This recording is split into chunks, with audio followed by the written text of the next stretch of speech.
From just outside of Chicago in beautiful Northwest Indiana, from the Dean and Barbara White Center in Merrillville, this state-of-the-art facility will play host to Elite Fight Night 20. Welcome, fight fans. I'm Raj Nation alongside my broadcast partner, Christian Reynoso, and soon we'll have UFC veteran Frankie Saenz joining us. Christian, we've got familiar names on the card, as well as some new up-and-comers looking to make a name for themselves. Familiar names indeed. This show will feature an amateur side of the card with local favorites like Matt the Monster Martinez as he takes on Taylor the Wildman Burley. Collegiate wrestling standout Tim Noverini, now under the tutelage of Ricardo Lamas. He steps in against a very game, young prospect in David Capron out of the New Breed Training Center. And the amateur title fight that has the local scene buzzing, EFN welterweight champion and legitimate knockout artist Augustin Bahena puts his title on the line versus an undefeated and rising star in Adarion Mahone. I mean, so much to be said for Augustin Bahena. You'll see tonight that the hype is real, and he's a fan favorite for a reason. He's got some highlight reel finishes, but tonight he faces his toughest opponent to date in Adarion Mahone. Both of these men come in undefeated, and as they say, Raj, somebody's O has got to go. No doubt. So everybody at home, take a seat, grab your popcorn. This place is going to get loud. We need you to get hyped and get ready for a night, because it is time to fight. We'll be right back with the first fight after this break.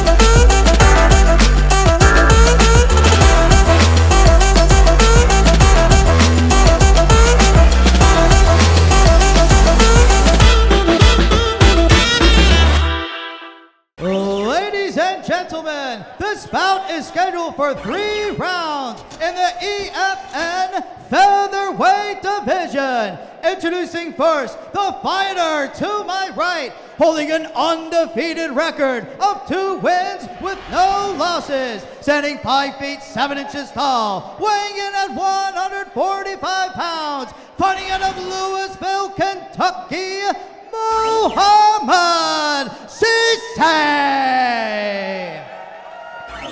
And his opponent fighting out of the red corner, also holding an undefeated record with 1 win and no losses, standing 5 feet 6 inches tall, weighing in at 145 pounds, fighting out of Chicago, Illinois, Michael Miranda! And the referee in charge of the action, Tom DeVellis. This fight brought to you by Bird's Hot Chicken, comfort food with a California twist. Now, Christian, earlier you mentioned that Miranda hasn't fought since 2019. You said he was sharpening the axe, but is ring rust going to be a factor here?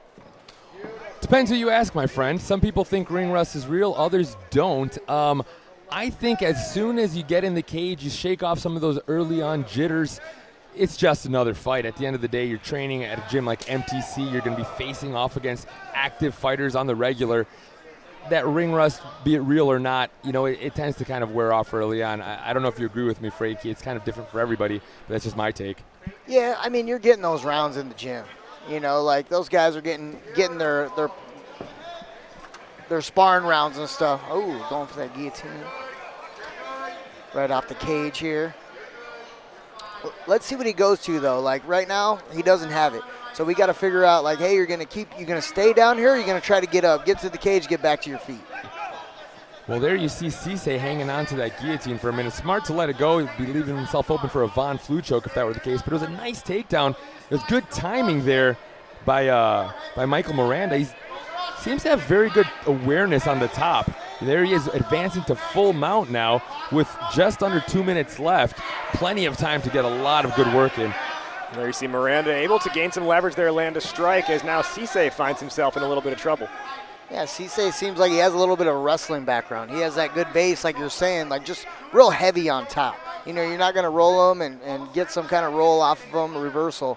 So he's got good, you know, a good base, good solid base, good wide base on top. 2 hooks now from Miranda as he looks to threaten from the back. Yeah, plenty of time to work from here. There you hear both corners imploring their fighters to be patient. I think if you're Michael Miranda, you have the right to be patient. I think if you're on the bottom with those hooks, then you better look to advance a little bit. But we'll see. It's still a full minute left. Yeah. Cisse's doing a good job at controlling that hand. I'd like to see him maybe tripod up, try to shake Cisse free from the top. Cisse been under attack here in this hold for the better part of this round, but remember, it actually started with Cisse's attempt at a guillotine. Yeah, it was off that shot from Miranda. But, you know, again, Miranda training out of MTC, so many high-level wrestlers. When you train with good wrestlers, you learn not just how to implement your wrestling, but you learn how to be defensive and smart in these sort of situations. And learning to defend a guillotine is a big part of being a takedown artist in MMA. And you learn just patience. You know, be patient on top. He doesn't really have to rush anything. He's got the hooks in. He's got one underhook. You know, looking for some wrist control right now. And right now he's just milking the clock. He's winning the fight. Approaching the final 10 seconds here of the first round. Mouhamed Cisse against Michael Miranda. And it looks like we'll just take this one straight to the bell. Certainly one in the books there for Michael Miranda. He looked really smooth, really composed. I mean, to your question about ring rust, he looks to be moving. He didn't seem to have it. He looks pretty smooth out there, my friend, and I don't see, you know, it's also, you can often see the taxing, you know, that taxing first round where those nerves and jitters are really coming into play. I mean, he looks to be pretty comfortable right now in his corner, taking on instruction from Alex Trujillo. Fighters square up for the start of round 2. Miranda comes out with an attempted strike. And there's a kick. Miranda looking on the offensive here in the first 15 seconds. Yep. Yeah, but if I'm Miranda, I'm slightly weary of this. It feels almost like Cisse is trying to bring him in. Yeah. You know, he's not just standing there, you know, just trying to stare at him. He's standing there waiting to, you know, plot his own attack. A good job closing the distance there by Miranda. Yeah, I like that front kick right to that body lock. You know, find a way inside. You can't rush it. Like, Cisse's athletic. You know, like you said, I feel like he's luring him into something. You know. A little bit of scrap there, and the fighters break. Miranda goes for the leg. That's that same takedown he used early on against the fence to take the fight to the mat. Now, doing a little bit of a better job as Cisse defending that single leg attack. He's doing a good job. You just got to stay patient right here. Keep that leg heavy. You know, where he went for the neck, he lost it. You know, right when he went for the leg, you got to stay basic on top. You got to stay basic wrestling, stuff the head, whizzer, be heavy, use that cage to push off a little bit, make him carry your weight. You know, as soon as he went for that neck, Miranda took him down. And you can see there Cisse getting the call from his corner and even almost visually acknowledging it there. He's trying to find some way to gain some leverage here. He had the elbow, but looks like Miranda is kind of staying one step ahead. Well, it doesn't hurt to have your, you know, you talked about Cisse being able to see his coach. Miranda's sitting right in front of his, who's going to tell him just keep doing what you're doing. Keep grinding on him. Again, look how quick these rounds go. Yeah. 1 minute left before this one's in the books, and if it continues on the way it has thus far, that's 2 in the books for Michael Miranda. You know, a lot of these guys aren't controlling the head on bottom. You know, this is our third fight of the night.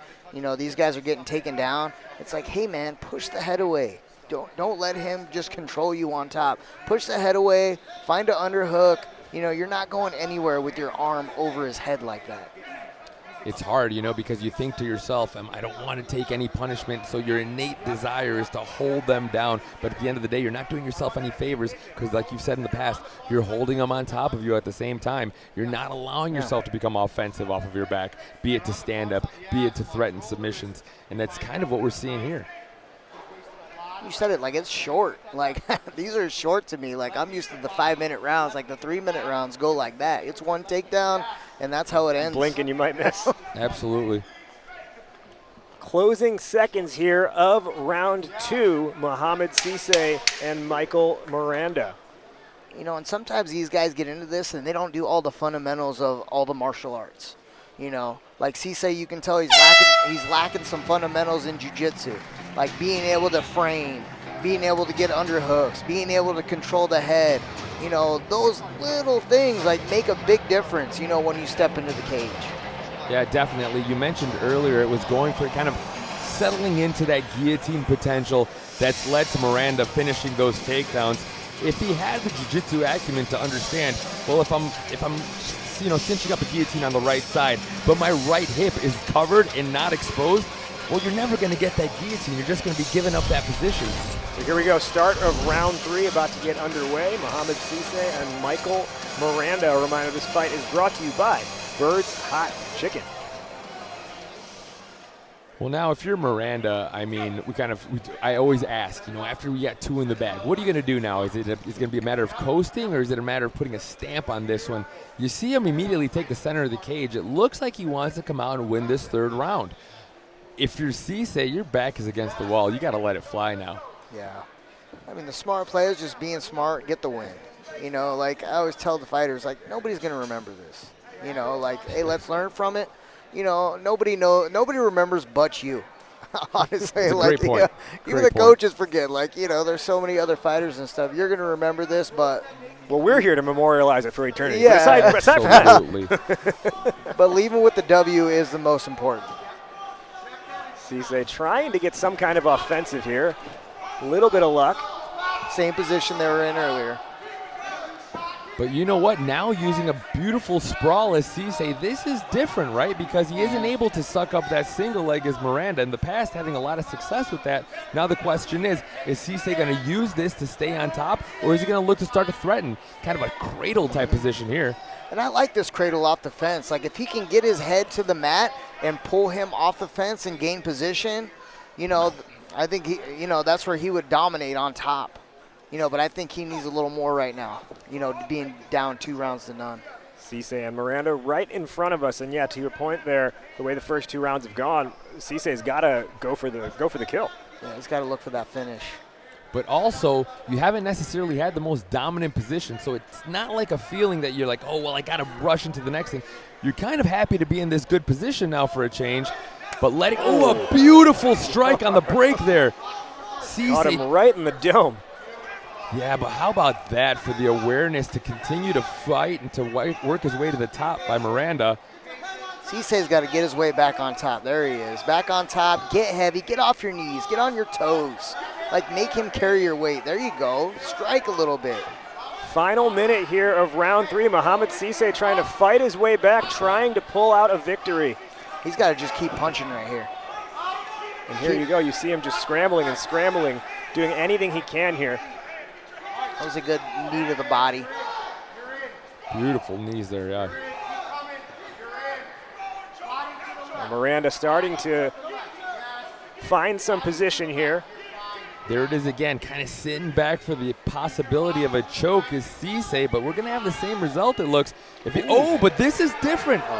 It was different. Popping his head out there is Michael Miranda. Well, let's talk about that as well. I mean, we're so far along in the fight. You're sweaty. He's got the shaved head. It is going to be hard to sink in any sort of guillotine choke in this stage of the game. Yeah. Final 10 seconds of this fight. Miranda over Cisse. And there's the horn. It looks like we're going to have a W for Michael Miranda. And Christian, that's another W tonight for MTC. It was a good 3rd round for Mouhamed Cisse, but just too little, too late. We talk about the speed of these matchups, how quickly these amateur fights go. It's just so important to assert yourself early on, because once that second stanza is gone, your back is so far against the fence, and it's really hard to reach in there. You're tired, you're sweaty. And to really pull this out of the fire, it's a really tough task. It's just like you got to learn from those little mistakes. Like right now at that amateur level, it's like, hey man, you can't, every time he went for that guillotine, every round he got taken down. So we got to learn how to either, one, just do some fundamental wrestling, or some fundamental jiu-jitsu. Like, hey man, once you go for that guillotine, like what's next? It can't just be guillotine and then I'm down the rest of the round. It's got to be like guillotine, and I got to find a way to get back to my feet. Or let's do a callback to an earlier fight, like Hector Salazar. We saw him catch that front headlock guillotine, used it to threaten the guillotine and advance his position. That's high-level stuff. Not to take anything away from Cisse, but he didn't quite have that skill set just yet to be sitting back for these guillotines, to be trying to settle into these chokes without necessarily giving up position to somebody who's so dominant from the top, like a Michael Miranda. It's like if you're a coach too, it's like, hey man, go to jiu-jitsu class. Hey dude, go to the fundamental Muay Thai class. Hey man, you got to know those little fundamentals, and how you become high level is you you conquer the fundamentals, you know. Clearly well-conditioned is Cisse. You see him walking around after a tough 9 minutes, not really breathing all too heavy. It wasn't a question of gas. It wasn't a question, of heart. It just was possibly that the skill set was not in line. As we kick it over to MMA Hot Mike with the official decision. Ladies and gentlemen, after 3 rounds, we go to the judges' scorecards for decision. Judge 1 scores the contest, 29-28, Miranda. Judge 2 scores the contest, 29-28, Cisse. And Judge 3 scores the contest, 29-28 for the winner by split decision, Michael Miranda. So there you have it, split decision there. And we did see, again, Cisse in that 3rd round pick up some upper hand. And I think although he walks home tonight with the loss, there is some positive takeaway for that, and that's that it was not a clean sweep. Yeah, I can't say I expected a split decision, but hey, that's why I'm sitting here in a tight suit and not sitting over there with the judge's score pad. We'll be back with more Elite Fight Night action after the break. Elite Fight Night returns to the Hard Rock Casino, Northern Indiana, Friday, August 7th for a night of live MMA action. The region's premier MMA promotion brings you Chicago's top professional prospects and the next wave of rising amateur stars all in one explosive night. Be there for the action. Be there for the energy. Be there for EFN 30. Punch-a-palooza. This event will sell out. Get your tickets now before they're gone. Elite Fight Night, where Chicago fights. Ladies and gentlemen, this bout is 3 rounds in the EFN lightweight division. Introducing first, the fighter to my right, holding a record of 1 win with 1 loss, standing 5 feet 9 inches tall, weighing in at 155 pounds, fighting out of South Elgin, Illinois, Tim Noverini.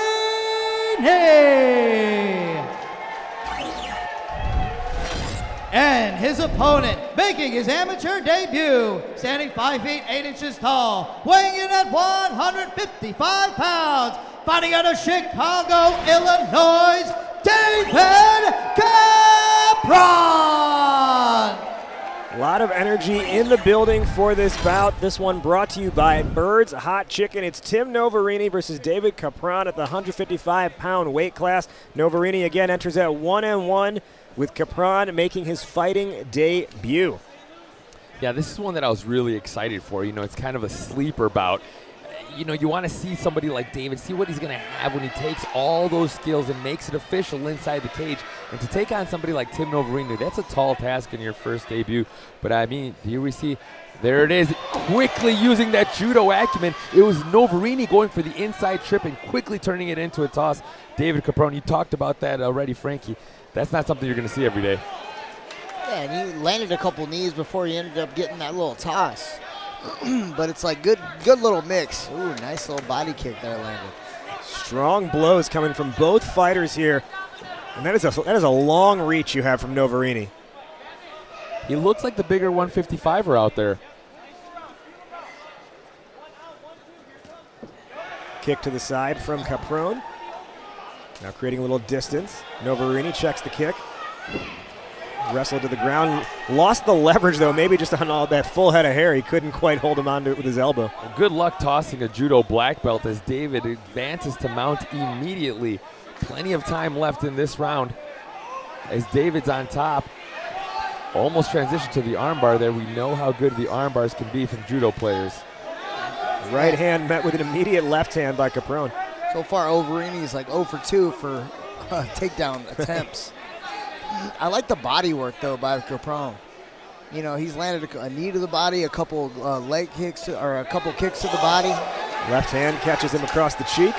But he's dropping his hands a lot when he's in the pocket. So he's got to be careful when he's in there throwing punches and getting in that fight zone. Capron goes for the takedown. Now he's got Noverini off his feet. Let's see what he can do here. Noverini able to lock his legs around, but Capron sends him to the mat. Impressive acumen of, the way David picked him up, he was getting ready for that takedown. Threatening the armbar there is Noverini. But it's kind of, to my point, I think he's Nice head kick there. I can't get a word in. These guys are all over the place. No, he's just constantly aware of the submission threat. You know, he had that takedown, but the guillotine was sitting there, so he kind of shook him down. He was on top landing strikes. The armbar was getting threatened, so he kind of pulled away. I mean, for a debuting fighter, that shows a lot of experience. Really interesting there, though, just a minute ago, Capron had Noverini on his back, open opportunity to strike, and he missed with a punch to the face 2 times in a row. You can just see he doesn't have the experience yet. He's just real good and explosive. Capron finds himself on his back. 10 seconds left in the round. Tough round call. And there's the bell on round 1 between Tim Noverini and David Capron. But Frankie, coming back to your assessment there, perhaps the lack of experience, but you saw a lot of energy, a lot of action out of Capron, but not a lot of contact. Yeah, I think it's just, just experience. Like, you got to experience being in the cage. I think he's excited. He's throwing a lot of moves. I mean, he's landed a lot of strikes, but put himself in a little unnecessary danger, unnecessary scrambles. But I think once you get a little more experience, you tend to slow it down a little bit, pull the reins back some, and start landing a little more striking, and just being more patient on your feet. David was landing some strikes in those interactions. Let's see what the second round holds now that, maybe those early jitters have kind of been shook out by David and by Tib. A diplomatic response there from Christian, who says, hey, don't put me on the spot. I'm trying to keep my job here. Absolutely vote Reynoso in the next elections. And that was a nice head kick there landed by David. He's landed a couple head kicks already so far. Noverini with his back against the cage as Capron, again, he's extending for the punches, but he's just missing by that fraction of an inch. And this is a hard fight, even for Noverini. Oh, there he goes, guillotine. That could be deep, guys. I mean, David's not going to give up mount for a choke that is not threatening. A good job of using it to gain that top position here with plenty of time to work for Tim Noverini. Capron able to push off the cage and get out of that vice. Like I said, it's hard finding a guy like this. Like, he's just all over the place. Like, you're just. It's almost fitting that his hair is like free flowing like that when you look at his fighting style. Look at that. I mean, yeah, standing Granby. So funky. Capron. Like, funk is real. Look at that, and he gets on top into this beautiful Tsukatami scarf hold. Capron a moment ago was laying there saying, draw me like one of your French girls, and then all of a sudden was able to get a headlock in. How dare you. See, look. But now he's mounted. Yeah. We'll run position right here to the other. Here he goes again, using that fence. We talked about it earlier in the night. You were hoping to see more of that from some of the fighters, Frankie. I think David's doing enough unorthodox stuff to kind of cover us for the whole evening. But yeah, you got to use that cage. Like, at least walk up it, like create that bridge a little bit when guys are on top. Noverini back to his feet, and again just trying to lock the legs around the back of Capron. I wouldn't be surprised if somehow we find the exact opposite happening in the next 5-10 seconds. That could be a deep arm and guillotine there, and I think we saw a tap. There it is. David Capron taps out to Noverini, and just like that, this one is finished. Capron was all over the place. He was on the offensive, he was on the defensive and the defensive again, all in a matter of 10-20 seconds back and forth. But then finally, Noverini was able to tap him out. Frankie, what did we see there with the submission? I mean, that's an arm-in guillotine. I think he just got himself trapped in those positions, like rolling all over the place. Like, eventually you're going to find that lock and finish that choke. But, just telling by body language with Noverini, like, he's exhausted. These guys have only been going 2 rounds, but it's been constant action, from a scramble, from on top position, getting rolled to the bottom, like back on top, back on your feet, a takedown, a submission attempt. Like, we got it all in this fight. Well, it's obvious David's the kind of guy that can work his way out of some pretty tricky situations. And, sometimes you get comfortable with it and you rely on that ability to scramble out of stuff. With a tough customer like Tim Noverini, it may find you in a world of trouble. A beautiful arm and guillotine as we make this an official with MMA Hotline. Ladies and gentlemen, referee Rob Rodrigo has called a stop to the action at 2 minutes, 7 seconds in round number 2, declaring the winner by guillotine choke, Tim Noverini! So Noverini with the guillotine choke. We'll be back with more Elite Fight Night action after the break.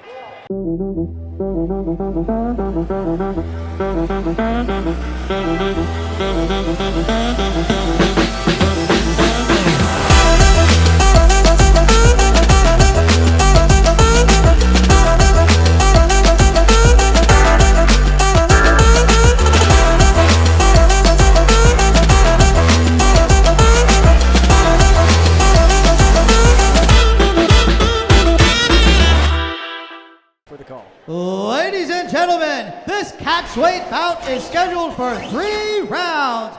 Introducing first, the fighter to my right, holding a record of 1 win with 3 losses, standing 5 feet 10 inches tall, weighing in at 160 pounds, fighting out of Butler, Indiana, Taylor Burley.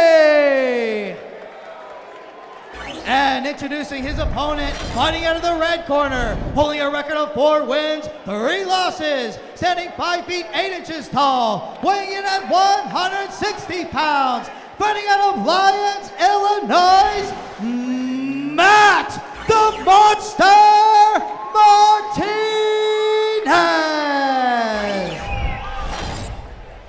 Matt Marino gets us set for action here, squaring off in this catchweight bout. Taylor Burley and Matt Martinez, brought to you by the Marines. The Marines, the few, the proud. Fitting as Matt Martinez, he himself a very proud Marine. Immediately coming, taking the center of the cage. He did eat a strike as he got in there on Taylor Burley. Did you notice that Mike Tyson tattoo on his back? Oh, that thing is money, dude. Well, then speaking of tattoos, you mentioned Taylor Burley's nickname is the Wild Man. He's got a wolf tattooed on his chest. He beat his chest as his name was called. You can sense this guy is not just gimmick. This is his personality. No, yeah, it's funny that his name is actually Burley, and he's about as burly as they come. Look like a Mikey. Matt Martinez entering with a 4-3 record. He's an Elite Fight Night veteran. We've seen him in this event, in this circuit many times before, so he's very well versed with working with a referee like Rob Hines, right? He knows how this goes, and you can imagine he's got just a little bit of maybe a mental upper hand just knowing what Elite Fight Night is all about. Yeah, I mean, Burley was last in the EFN cage in March, losing to Steve Mihailovich, which really isn't saying too much. Mihailovich is an absolute savage.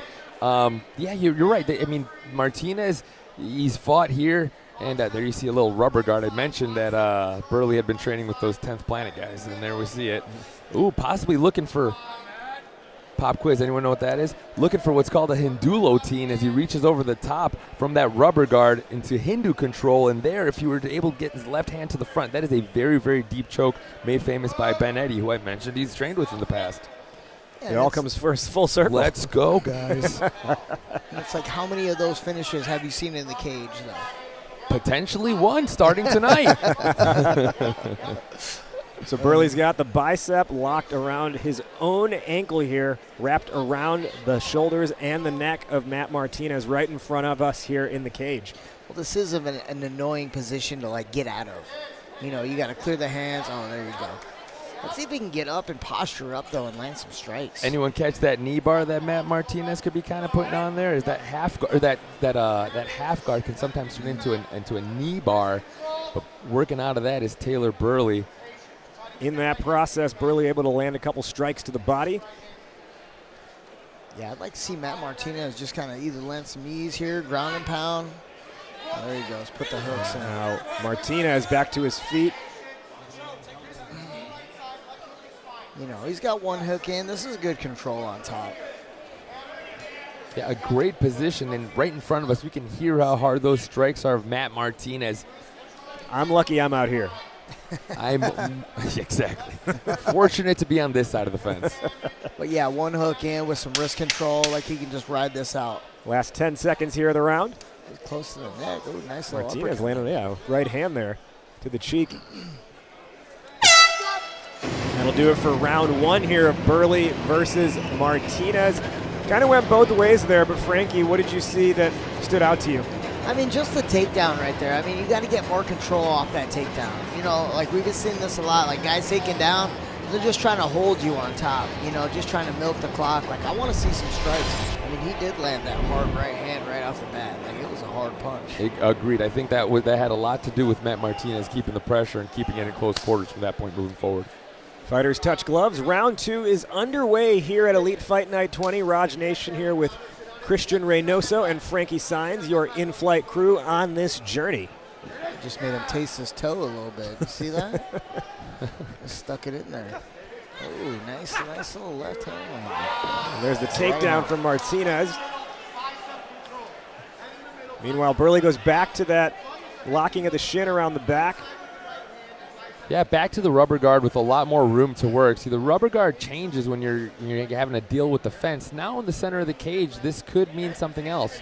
You know, the idea behind the rubber guard when Eddie Bravo created it was that it would take away the posture and take away the ability to land strikes while making you offensive and defensive all at the same time.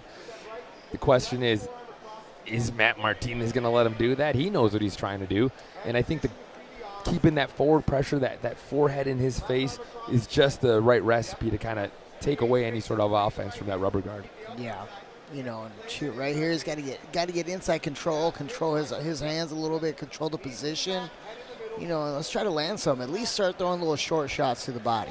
And Martinez is a veteran, guys. This is his 8th fight on the amateur circuit up against Burley's 5th. So even just that extra 3 fights, right, think about that. That gives you so much more experience. You've seen so many more opponents. And you have just that ability to a little bit more know what to expect. Well, I talked about his war with Alex Hulbert back in the day here in the EFN cage. That was a fight where he had to withstand all sorts of adversity. So to your point, Raj, he's been there, he's done that. He's been on the, he's been dominant as well as having to fight his way back out of tough situations. So there's not a lot that he hasn't seen just yet. For Taylor Burley, conversely, he's got a lot to handle here in Matt Martinez. And he's just comfortable being on the ground, just staying on his back. You know, but like we talked about earlier, it's like you're losing the fight right here. You know, unless you're throwing up submissions, constant submissions, trying to get the finish, it's a losing battle on the bottom. Middle of the cage, Burley finds himself on his back, not able to at all find the fence or use the fence for leverage to get back up onto his feet. So there's a lot, just muscle your way out is the idea here, right, Frankie? Yeah, I mean, shoot, I'm looking at that tattoo. There's another tattoo of USA Wrestling tattoo. I'm like, they're just handing those out here. Like everybody has that. But yeah, it's like you got to get your back off the floor. You know, he's just flat back. You got to create a little bit of space. Like I said, find that underhook. You know, like get your back off the mat. You know, you can't just hold him on top. Now it's 10 seconds left, and you lost another round. As this second round comes to a close, we find Martinez with the leverage and the upper hand. And as we go to the third round coming out of this, it seems like, Christian, you are going to need, if you're Taylor Burley, you got to be going for like a TKO or a referee stoppage of some kind. You're not going to win on points most likely, right? No, I mean, you got to really make something happen. And unfortunately, we haven't seen too much from Burley, aside from that big right hand early on. That leads us to believe that anything is going to change in this third round. But hey, anything can happen. Excited to see how this kind of, either Matt's going to come out and put a stamp on this fight in the third round, or it's going to be Burley's going to have to pull this one out of the fire. This fight is brought to you by the United States Marine Corps, the few, the proud, the Marines. Fighters have touched gloves and they're squaring off. It's Martinez versus Burley in this catchweight bout here at Elite Fight Night 20. So he's throwing that knee up there a little bit. Let's see what he's got. He doesn't seem to have too much on his feet right now. Burley just kind of letting Martinez know that he's there. Goes for a series of swings, misses with the uppercut. There you go, nice feint there by Martinez. But as we were saying there during the break, Christian, I think Burley realizes he's got to attack now. Yeah, no, absolutely. But, Matt Martinez, I was going to say, seems to be willing to engage in that, and I don't quite know why. And here we are. That's a takedown that I would have expected from Matt Martinez. I mean, why not go back to that well, Frankie? Yeah, nice single leg to a double. a little switch off, and now he's back where he's been the last 2 rounds. I think the height is a little bit of an issue for Martinez. Martinez being the shorter fighter, like he's throwing up those kicks down the middle of Burley, and I just don't. I think he's kind of afraid to engage, which is fine because you're comfortable. This is where he's winning the fight right here on top of him. We talked about it earlier. It's been a while since Matt's been inside the cage, so it's it's fair to want to go out there and just get that W. Martinez with Burley up against the ring post. Burley again finding himself on his back. At least in this scenario, though, if he's able to just rotate a little bit, he could use the fence for leverage to try and get up. And I think sometimes, like being a coach, you want your fighters to get their confidence back. You're like, hey, man, I want my guy to go in there, get a nice little win where he's not going to get hurt, not going to take any damage, go with somebody a little bit less experienced, and just get that win, get that confidence back. And then the next fight they come out, they're a little better just because they're confident walking in the cage. So they let loose a little bit more. Now dropping some shoulder strikes reminiscent of Conor McGregor from the full mount is Matt Martinez. Not a whole lot of time left for Taylor Burley to work in the final stanza. Ooh, a half Nelson. Look at that. He's going for near fall. Count it.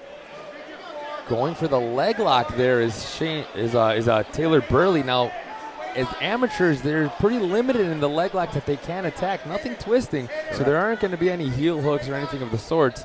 Straight foot locks, knee bars, all still in play. But with this sort of entanglement right here by Taylor Burley, he's pretty limited in what he could do. And a beautiful up kick does land there, though. Final 10 seconds of the fight, and to come back to that point, nothing that puts torque on the knee allowed at the amateur level as far as the leg locks are concerned. Could have been the hardest strike of the fight was that up kick right there. It looked like it kind of rattled him, didn't it? It did. Well, a workmanlike performance by Matt Martinez. I'm not going to say he gets the win because it's made me look silly in the past, but I think it's fair to say that was a relatively dominant performance by Matt Martinez. As Matt Martinez celebrates and hypes up this audience. I'll tell you what, when Matt Martinez fights, he always brings a contingent with him, with good reason. You can see why he's a fan favorite. He's willing to completely grind it out if need be. I've seen him pick up 6-second knockouts as well. So you really don't quite know what you're going to get. Let's take it over to the voice of the EFN cage tonight, Pat Marie. Ladies and gentlemen, after 3 rounds of action, we go to the judges' scorecards for decision. Judge scores the contest 30-27 Martinez, 29-28 Burley, and 30-27 for the winner by split decision, Matt the Monster Martinez. So Matt the Monster Martinez picks up the W. Guys, I gotta say, I was not expecting a split decision there. No, I don't think you're the only one. We'll be back with more Elite Fight Night action after the break.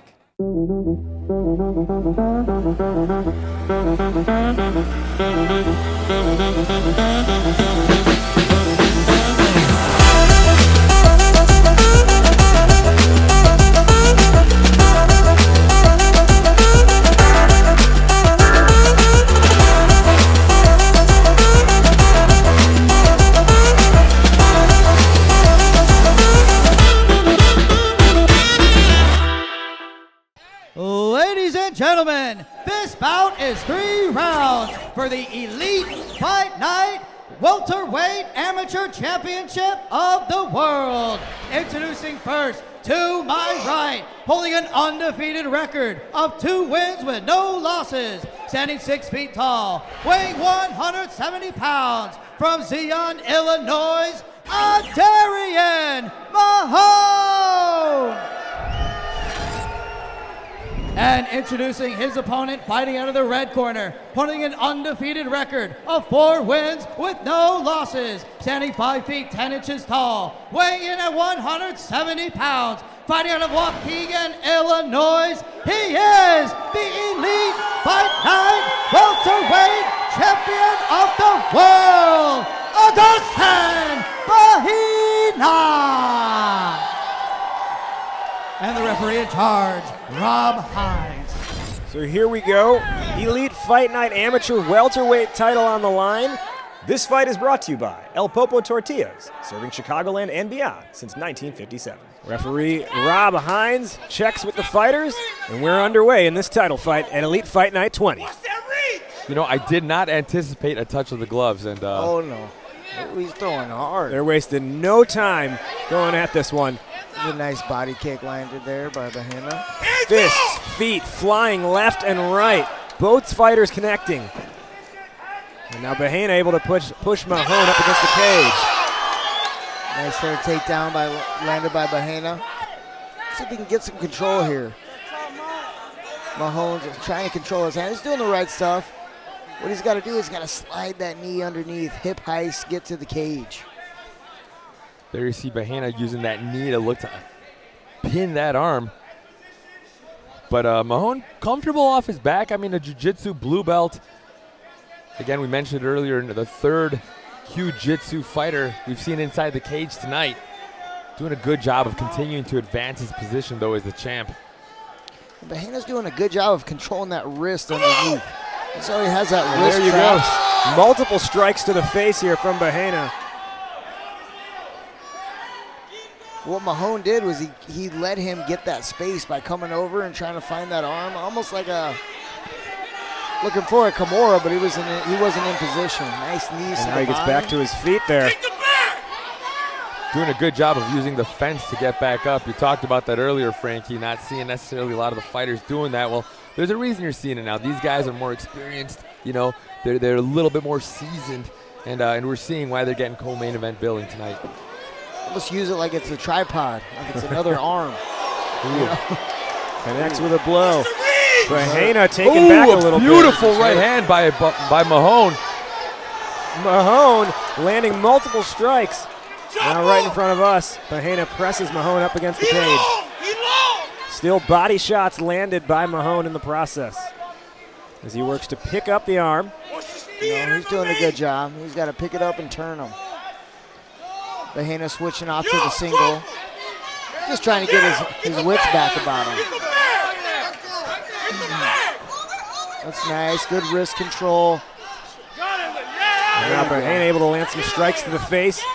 Mahone gets back to his feet. So a little bit of a repeat of what we saw about a minute ago.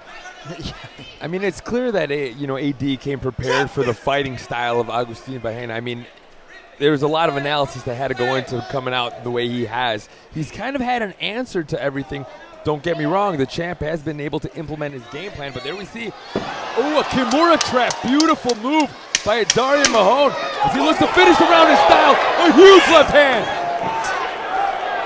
Misses on the next uppercut. Oh, beautiful work. Here comes AD. Wow. I think we know who put a stamp on that round. The champ was able to get a lot of good things going in that round, but it's AD Mahone that leaves the champ on some wobbly legs walking into the second round. I got to say, Bahena might have been saved by the bell there. Definitely was saved by the bell. I think it's fair to say. Definitely saved by the bell. I think his advantage is like, hey, he's got to get this to the ground. He's in the pocket. He's losing in the reach battle. So he's got to find a way. At least go high-low. He's got to get his head offline. He's got to get a little more head movement because he's eating a lot of these shots. And right now, I think he needs to find that. He needs to find that takedown, get him to the ground, wear him down a little bit, and then he can go on your feet. Potentially a turning of the tide there as we saw AD start to string together some unbelievable striking there. And that completes the first round. We'll be back with round two after the break. Elite Fight Night returns to the Hard Rock Casino, Northern Indiana, Friday, August 7th for a night of live MMA action. The region's premier MMA promotion brings you Chicago's top professional prospects and the next wave of rising amateur stars all in one explosive night. Be there for the action. Be there for the energy. Be there for EFN 30.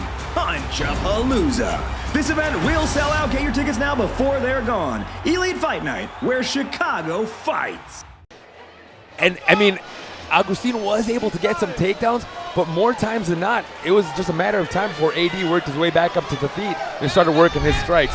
We'll see if it's more of the same going into this second round. What an exciting matchup for the 170-pound belt. I mean, Mahone looks confident, too, coming into this round. And great awareness, too, to close out that round, to use that last 10 seconds to actually attack and not let up, which you see a lot of times as you're about to head to the break there. You just kind of let up and ease up on the gas. His foot was on the pedal. Yeah. And I anticipate that foot to continue to be on the pedal right here as AD coming out looking loose and confident. Creates some room there with a kick. And you can see a little bit of fatigue setting in on the face of Bahena here. Yeah, he ate some really, really heavy strikes and put out a lot of energy in that first round. Here comes AD. Exchanging blows again. Bahena creates a little bit of room, kick to the head. Ooh, Now nice looks to time take him down, takedown. presses him against the cage. Beautiful underhook there by Adarion Mahone. Ooh, nice takedown there by Bahena. So here we are, familiar story. Bahena with the takedown. Let's see if Mahone can make that a refrain where he's able to get out of this and turn it into some strikes. Nice job by trapping that arm, with his knee right there. Well, this time we're not near the fence. AD very good at using that fence to get back to his feet. This time they're a little bit farther off, but here we go again. AD. And he breaks it, but AD sits him back down. Ooh, nice suck back. Bring him out. Oh, look at the flexibility. There it He's is. gonna take his Threatening the back. back. This guy's scrappy. Still threatening the back with that far side wrist control. Potential arm lock here. He's doing a good job. He's got some high-level stuff on bottom. In spurts, you're like, oh, what is that? Let's see if we can find that arm bar or revert to that. That triangle. arm is in deep trouble, guys. He's got the legs locked now. If he controls that thing at the wrist, he should be able to rip that He thing. pulls the arm through. He's trying Still to get behind that his head. triangle, but it's backwards. It's inverted on a weird angle. There's definitely things that could be attacked there. That armbar looks up for grabs. Bahena just trying to use his feet There to it create a is. little more space. Beautiful Kimura set up here for Adarion Mahone, possibly switching to an omoplata. Some Lots strikes of to the head. options. A minute left to go in the round. He can still keep striking. Bahena finds himself in a Beautiful. precarious position here. Mahone working the arm. Nice punches there. This is fantastic positioning for AD. Good. Continuing to land strikes is Mahone. Came out. And just the toughness by Bahena just to weather the storm.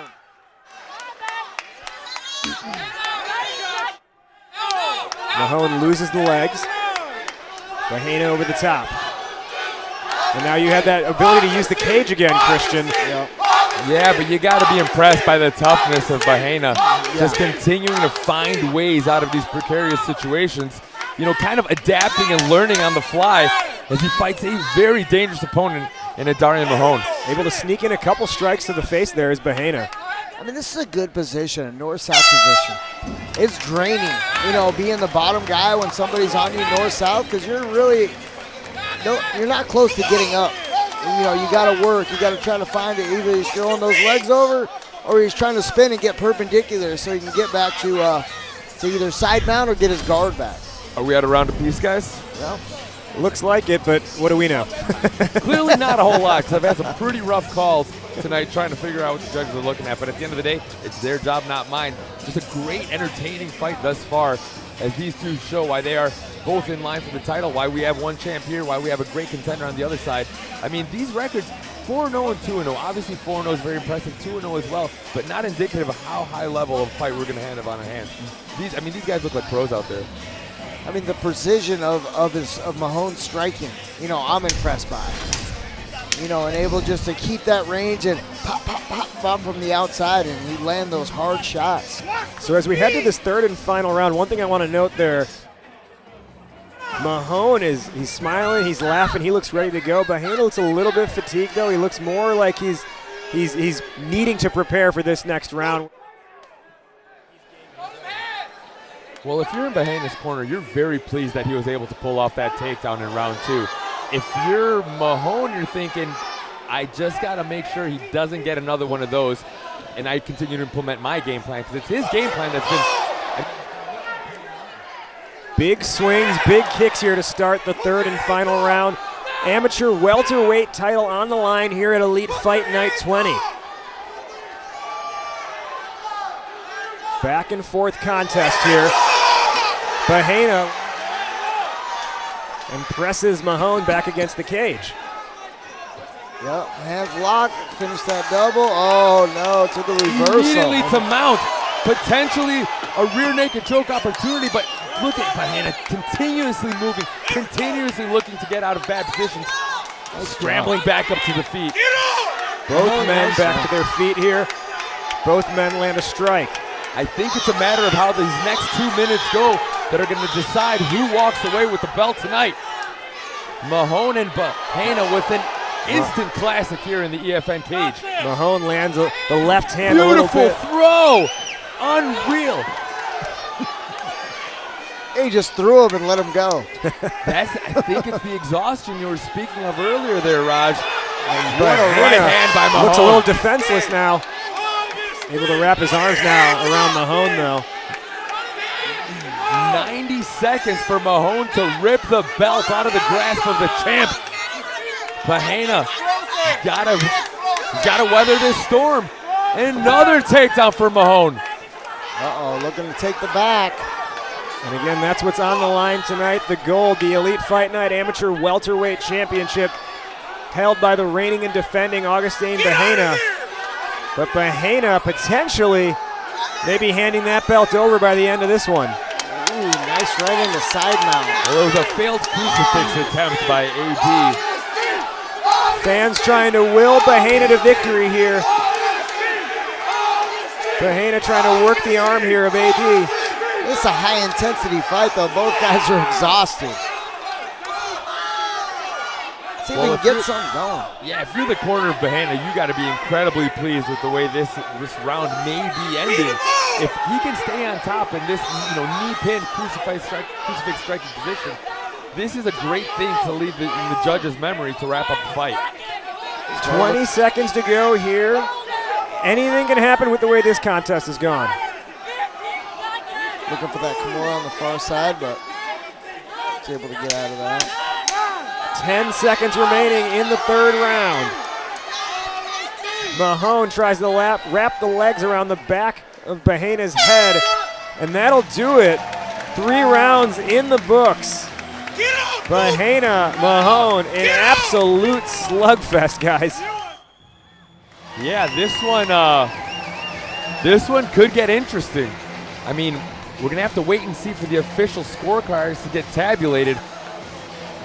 It's a matter of how they judge this. Is it a matter of who had the most amount of, kind of like we talked about earlier, riding time, if you will, the most control time? Who implemented the most damage? Who took the most out of the other guy's tank? I mean, as far as damage goes, if you look in the corner of the champ, he's wearing a lot of those strikes that he took early on. As far as gas tanks go, Bahena looks spent, but in terms of overall time and control time, that may go to Augustine. Well, we will find out and have the official decision after this break.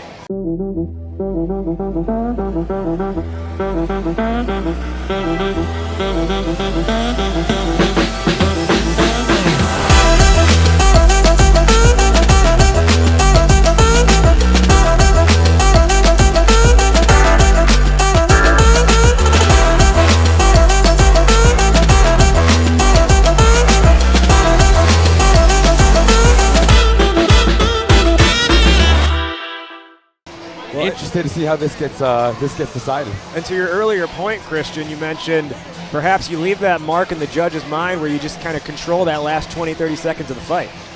What do you, like you said, what do you reward more? You reward those 1-2s, those hard shots that rocked Bahena early in the fight, or those takedowns that he was hitting up against the cage? At the end of the day, it's still a 10-point must system. It's not like we're judging the fight as a whole. It's round by round by round, and I don't know. It could be 2-1. It could be all 3 in the favor of one fighter. I'm really excited to see what happens as we see the voice of the cage tonight. MMA Hot Mike bringing those cards in, everyone on the edge of their seat. The decision is in. Let's send it to Matt Perino for the call. Will Bahena retain? Let's see. Ladies and gentlemen, let's have a hand for these two amazing warriors. The judges score the contest 30-27, 30-27, and 29-28, all for your winner by unanimous decision. And now, the new Elite Fight Night welterweight champion of the world, Adarion Mahone! Wow, and new Adarion Mahone crowned the new Elite Fight Night Amateur Welterweight Champion, taking the belt off from around the waist of Augustine Bahena. Unanimous decision, Frankie. I gotta say, I agree with it. You know, just overall, just damage. I mean, just the funk that he had on the ground, like the high-level jiu-jitsu. He was hitting, you know. I feel like he was the better fighter. And that's going to do it for Elite Fight Night 20. What an amazing night of fights. I'm Raj Nation, signing off for my broadcast partners, Frankie Saenz and Christian Reynoso, as well as President Jesse Nunez and the entire Elite Fight Night crew. We'll see you soon at the next Elite Fight Night.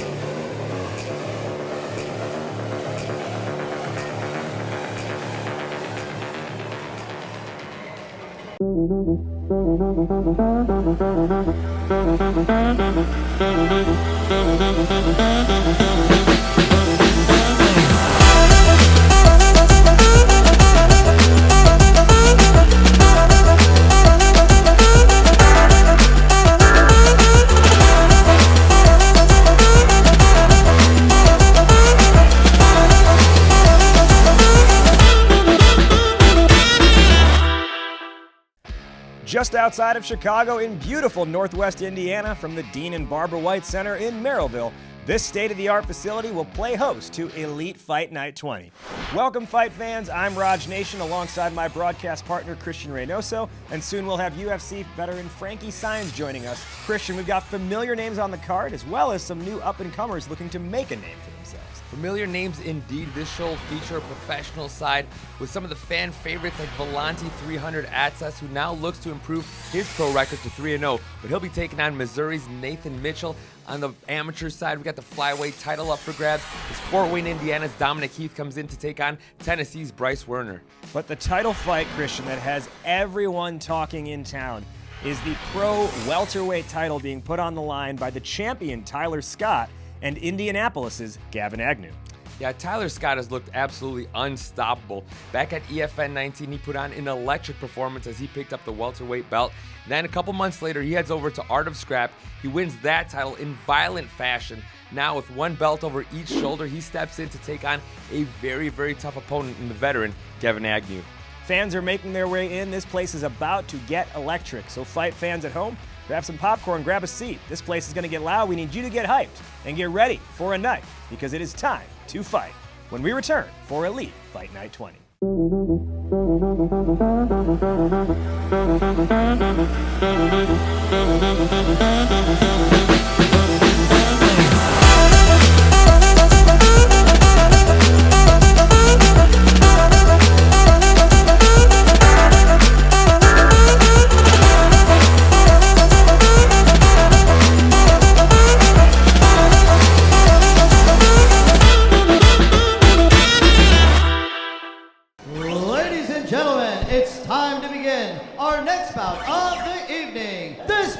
Scheduled for 3 rounds in the EFN Amateur Bantamweight Division. Introducing first, the fighter to my right with an amateur record of 1 win, no losses. Standing 5 feet 7 inches tall, weighing in at 135 pounds, fighting out of Sevastopol, Ukraine,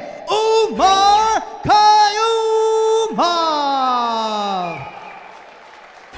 And his opponent fighting out of the red corner, making his amateur debut, standing 5 feet 8 inches tall, weighing in at 135 pounds, fighting out of Carpentersville, Illinois, Hector Salazar. And the referee in charge of the action, Tom DeVillis. And here we are underway, Salazar versus Kauimov. And this fight here is brought to you by Agoji. Right out of the gate, Kauimov goes for that high kick, falls to his back, and is able to recover. Well, when you don't see Hector necessarily pounce on him, it lets you know that he's here to strike. I mean, they're very well-rounded, both of them are, but I feel like if he wanted to grapple, that was a chance to jump on him. But the first to engage the grappling exchanges here is Umar. You know, and it's the attitude. Like, Umar just looks like the silent guy. He looks a little nervous, but he's just quiet. You know, those are the guys that are scary. You know, you don't know what he's coming out with, like coming out with that head kick right off the bat, doing a little backwards roll, somersault right back to his feet. It's like, dude, this dude's an athlete. Yeah, it was about 6 seconds in before we realized how unorthodox he really was already. But back to the feet we go. A nice right hand landed by Umar and a beautiful throw. Nice little headlock right there. Kind of a schoolyard toss, but it's clearly a move of his. Is now threatening the back for a moment there. It was a beautiful triangle thrown up by, and what a slam by Umar. He's going to go for number two. Can he get it again? He's got a pot. He just got to stay up. He does the right thing, does Salazar, underhooking the leg. That tightens up the triangle. It gets the right angle, and it stops the slam. A debuting fighter, but that is a veteran move by Hector Salazar, still holding on to that triangle. There you go. Oh, good little scramble there by Umar to get out of that triangle position. But not out of the woods just yet as Hector Salazar comes out on top now. There you see him dropping the elbow strikes, a move you don't often see in the amateur ranks, but that is in the rule set tonight. Elbows to the body are okay, as now looking to threaten the back while locking in a triangle at the same time. Frankie, how are these debuting fighters, my friend? I mean, Umar's got a little bit of a wrestling background. You can kind of see it at a high level just with his throws. I mean, this is nice, though. Oh, going for a Suloev. Look at this. He has the back, but he's also attacking the leg at the same time. You don't often see this with this sort of inverted triangle. Now a real opportunity to threaten that arm as well. You see Umar holding on to it because he knows it's in danger. 40 seconds left to get out of the woods, but my goodness, what a skill set for Hector Salazar on full display in this first round. Yeah, rough and tumble to kick this one off. Yeah, both of these guys, you know, their skill sets on display. That arm is in trouble. This is tight. He's trying to pull that head out of the backside. There it is. Umar is out with just 20 seconds left and a deep breath there. Now he's just trying to catch his breath, like back up. He needs to kind of move around a little bit, catch his breath. A little bit of a sigh of relief perhaps as well. Last 10 seconds of the first round. Nice spinning attack there by Umar.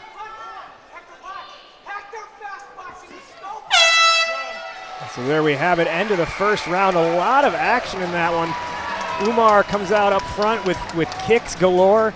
And then it was Hector Salazar for a debut fight, Frankie. Seemed to be a lot of advanced maneuvers. Yeah, you know, and now it's just about the recovery. Like in between rounds, like both these guys, they kind of went at a high pace. They went right at it. They fought the whole 3 minutes right there. You know, so it's just about, hey, let's slow that heart rate down. Let's relax a little bit. You know, especially Umar. Hey, man, you got to get ready for that second round. All right, you got to calm down a little bit. He's got a little bit of jitters. You know, step back and let's work our offense. I'd like to point out the ability to string moves together that Hector Salazar displayed there. I mean, it's easy to know, it's easy to learn one move, another move, a third move, but to be able to string them together on the fly the way he did, and this is his debuting fight, incredibly impressive. Now the question becomes, moving into the second round, how taxing was it for him to have that triangle with his legs? That sort of stuff could zap your legs. You know it well, Frankie. What happens in this second round could be completely dependent upon, you know, the result of that first round. I mean, body language looks like he's just calm, you know, relaxed. Stoic, absolutely. Yeah. Round two underway. It's Umar that's wearing that that little bit of tiredness on his face right now. Here you see a nice tie plum there from Hector Salazar, but coming over the top with some heavy overhands is Umar Kauimov. Another kick from Umar. Umar's got that wrestling pace, though. Ooh, nice spinning. That definitely partially landed for Kauimov. You know how wrestlers don't know how to hold back. They just want to go forward. You know, even when they're tired and they can't breathe, they're just going forward. And there was that spinning elbow again from Umar. And the kick. He's letting the limbs fly. He's letting them go, but, you know, it's Hector Salazar that continues to move forward. You know, he's landing a little here and there, but more importantly, he's leading the dance, you know. Like we talked about earlier, these are short rounds. 3-3-minute rounds is not a lot of time to press the judges. So it's a matter of, obviously, results, but it's just that forward pressure that means a lot. You can tell he's had experience on his feet. He looks a lot calmer on his feet. Just relaxing, throwing strikes, throwing combinations, trying to get that clinch going. Nice little exchange there. Kauimov throws him into the cage after landing a strike. But you can start to see that, a little bit of that fatigue setting in after he lands the punch, but then kind of starts to let off a little bit. Got that guillotine, standing guillotine. Wow, a beautiful job of rolling into a mounted guillotine. This is deep, deep trouble. Throwing those strikes that may or may not lead to a tap. Hipping in right now. I mean, the question is, can Salazar kind of throw that elbow over the top to tighten that up a little bit more? He's in deep trouble, is Kauimov. And that is a wrap. Hector Salazar officially 1-0 and undefeated. What a showing for the debuting fighter here at EFN 20. You know, that was a nice chain of moves. You know, like he's at a high level. Even though his record doesn't say that, you know, you can tell by him just chaining moves together from striking, from offense, to going right into jiu-jitsu. Yeah, you could see that was Forest City's, you know, you could see and you could almost tell the way Salazar was even observing his opponent, just almost an advanced level of understanding of how that dance was going to go. Not to mention, let's think about how he got to the top there.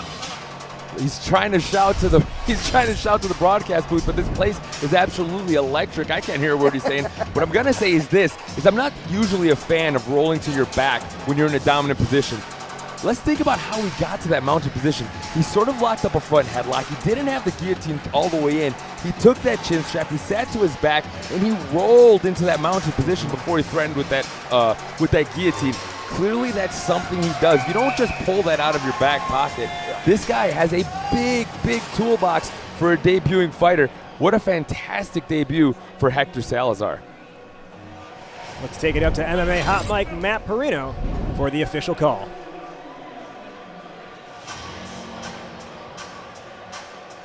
Ladies and gentlemen, the referee has called a stop to the action at 1 minute 47 seconds in round number 2, declaring the winner by guillotine choke, Hector Salazar. Salazar soaks it in. You know, I spoke to his coach, Matt Ortiz, earlier in the week, and he had a real air of confidence about his young fighters on the card tonight. Again, the gym may be young to putting out MMA fighters, but that's not necessarily indicative of how much talent is actually on that mat on a daily basis. So an impressive debut for Hector Salazar as he adds that first W to the win column. We'll be right back with more Elite Fight Night after the break.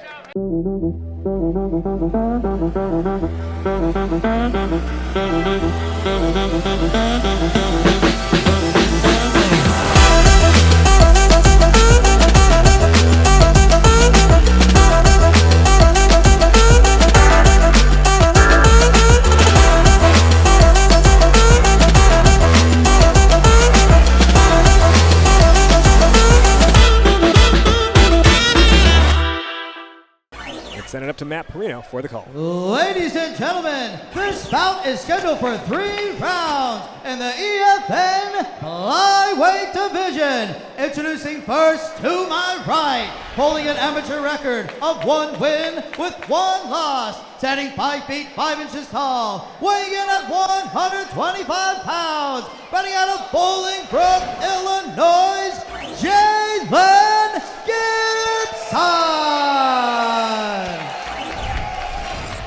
And his opponent in the red corner, making his amateur debut, standing 5 feet 7 inches tall, weighing in at 125 pounds, fighting out of Fort Wayne, Indiana, Ezra Butler. And the referee in charge of the action, Rob Hines. This fight brought to you by the Most Hated Fit, custom merchandise for amateur and professional athletes. See how a stand-up looks. Like you said, he recently just had a kickboxing fight. Oh, that was a nice kick. Legs come flying out early for both fighters. There's those spinning attacks that I kind of alluded to early on, but does a good job of capitalizing on the opportunity. Does Ezra Butler, creating this grappling situation against the fence immediately as Jalan spun. Possibly something they were working on in his camp, in his week-long camp as he prepared for this. I know, that's the thing about spinning attacks, is like you expose your back.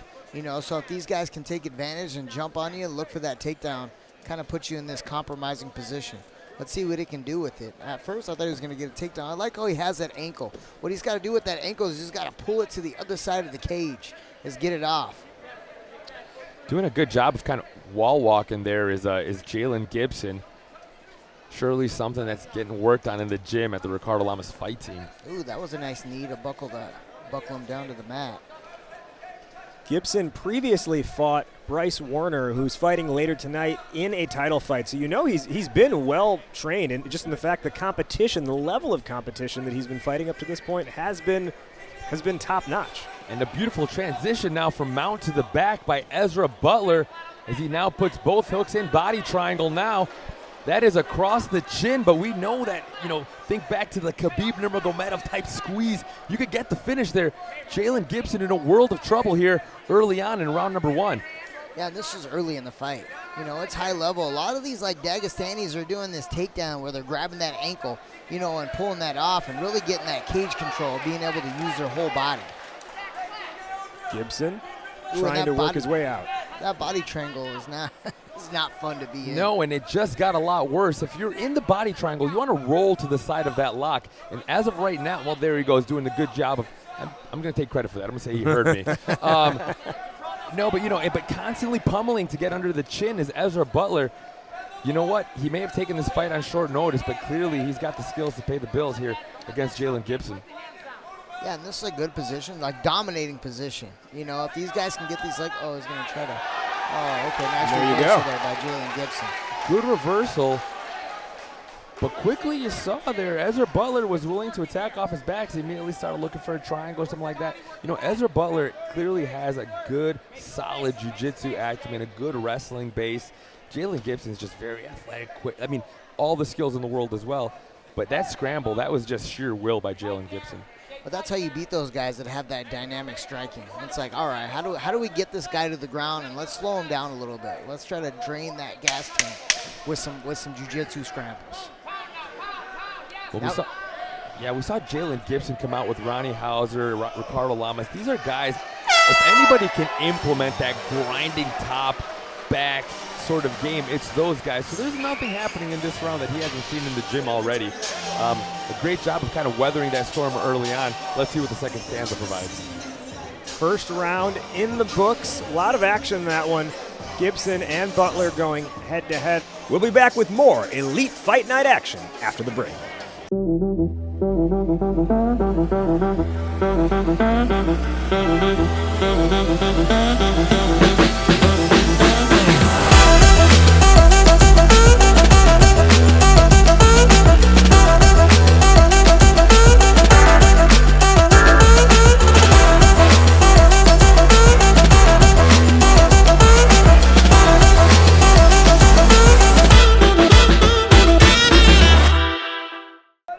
This fight brought to you by the Most Hated Fit, custom merchandise for amateur and professional athletes.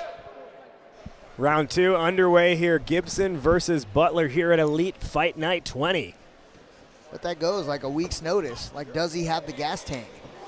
Oh, there he goes right back to the spin. Some guys you just can't get away from. He's good at it, dude. Yeah, a beautiful shot. Didn't expect to see that. And taking him for a ride is Jalan Gibson. Nice. I like what I'm seeing, a little variety. This is MMA, right? Stand up. This dude isn't going to expect you to take a shot. Boom, that's when you get the takedowns. Exactly. And given the short notice, it still was maybe possible that Butler came in here saying, his coach is telling him, Jalan does these great strikes. He does a lot of the spinning stuff. Be ready for that. What he probably was not ready for was that double leg takedown. A beautiful shot as we go back to the feet here in the second round. And what that does is just stacks up points. You know what I mean? You got one takedown, you got 2 spinning kicks so far. What are the judges seeing? Oh, that's a nice quick shot, man. That was fast. And immediately moving to side control. This kid is much more than a striker. Baby J's 22 years old. He's still kind of rounding out his game. the sky's the limit for somebody with his skill at such a young age, doing a great job. I mean, this is at this point, these are two different fights, round 1 to round 2. Jalen Gibson looking fantastic. And sometimes it's two different worlds. Like a guy on top of you isn't the same guy that's on bottom. So if sometimes you get a guy and he's like, oh man, if he gets on top of you, like it's over. But I can hold him when I'm on top of him. Gibson in more command here in round 2. As Ezra Butler finds himself back to the mat, trying to find some leverage here. You can see he's looking to possibly get a body triangle in. He's trying to do is get a buggy choke. This jiu-jitsu new age stuff, man.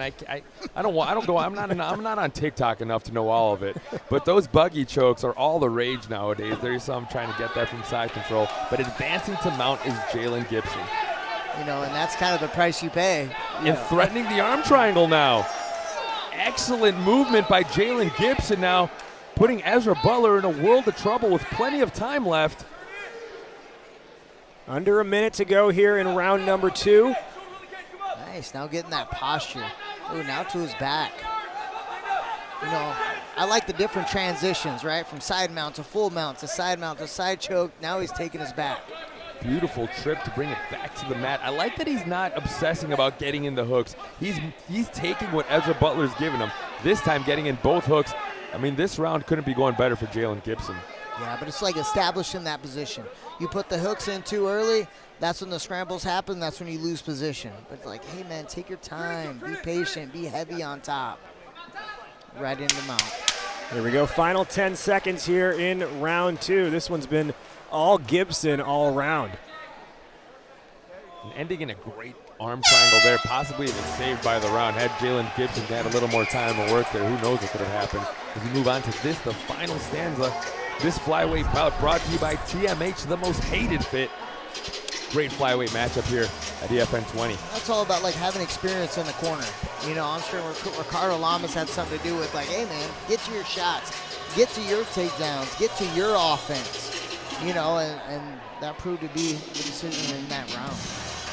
2 rounds, 2 different stories. So now as we come into round 3, it's anyone's game. And going into round 3, if you're Ezra Butler, it's not like you're just worrying about spinning attacks or head kicks. You got to worry about takedowns because Jalen showed you that. You got to worry about ending up on the ground and having transition on all of you. Jalen showed him that. I mean, there's a lot to think about if you're Ezra Butler going into this, into this 3rd round. It's not just 1 round apiece. That was a very dominant round for Jalen Gibson. Yeah, but it's confidence too going in. Like coming in on short notice, like you don't have that confidence in the back of your head being like, I did what I needed to do to be ready for this fight. Like I'm coming in on short notice. A lot of physicality in those first 2 rounds. You can see Gibson starting to breathe a little bit heavier here as they square off to begin round 3. It's anyone's game. Gibson goes for the kick. Beautiful, taken down. Nice little counter takedown. I mentioned earlier 1 round apiece, meaning it's all about what happens in this round. I mean, I could be wrong, but I think it was 1st round went to Ezra, 2nd round to Gibson. So now, I mean, if Gibson is able to maintain this top position, which he was so successful in the 2nd round, I think this is going to get him the nod, but we'll see. Yeah, and I don't like body language when you're on top and you kind of cross those legs and put those legs up. Like, it's it's like you're surrendering that position on bottom. Yeah, exactly. You're saying I don't want you to mount. I don't want you to mount me, but I'm not necessarily going to mount any sort of attack myself. Yeah, I'm not in any way getting out of this position. Correct. Plenty of fights still to go here in the 3rd round. At the same time is of the essence as we approach the 2 minutes remaining mark here in the 3rd and final round. If you're Ezra Butler, you've got to find a way out and quick. I'd like to see him scooting, maybe working towards that half guard, something to get his legs into play. Yeah, I mean, he's just going the wrong way. Now, if you are Butler right now, Frankie, how can you use the location on the mat to try and gain any advantage?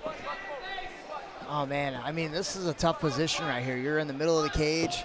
Like, I'm usually trying to find the cage. Scoot, try to find the cage, or at least find an underhook. So it's a matter of really actually just trying to move both bodies into one corner. Yeah. Maybe sort of trying to establish some sort of guard, but holding your opponent on top of you ain't it. Yeah, I mean, this is a tough position. I mean, he's high, but Ezra put himself in kind of this position right here from that. Gibson trying to land some strikes. Ezra able to temporarily block them and then back to the body hold. See, but he can just be patient right here on top, which he is.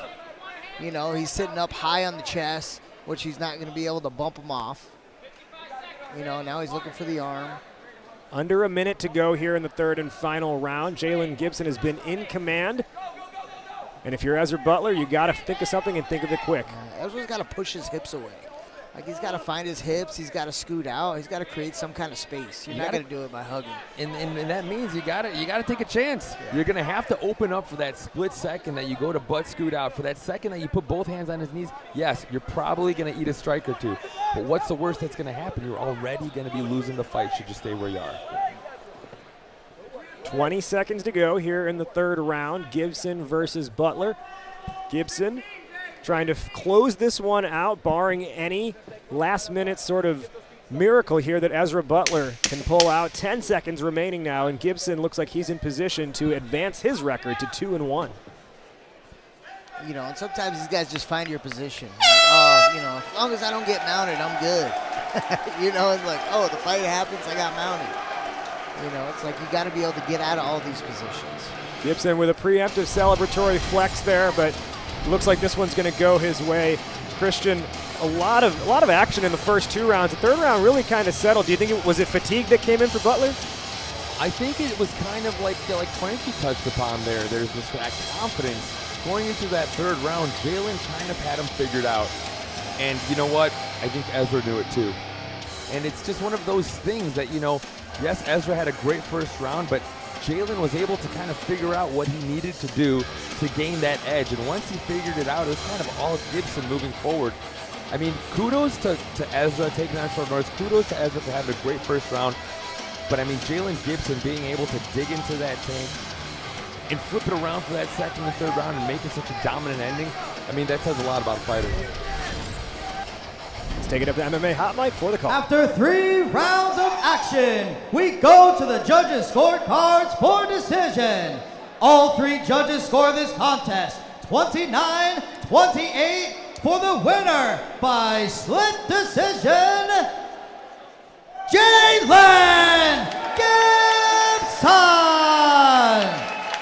So split decision there. Obviously, judges 29-28. One went one way, one went the other, and then the third went Gibson's way.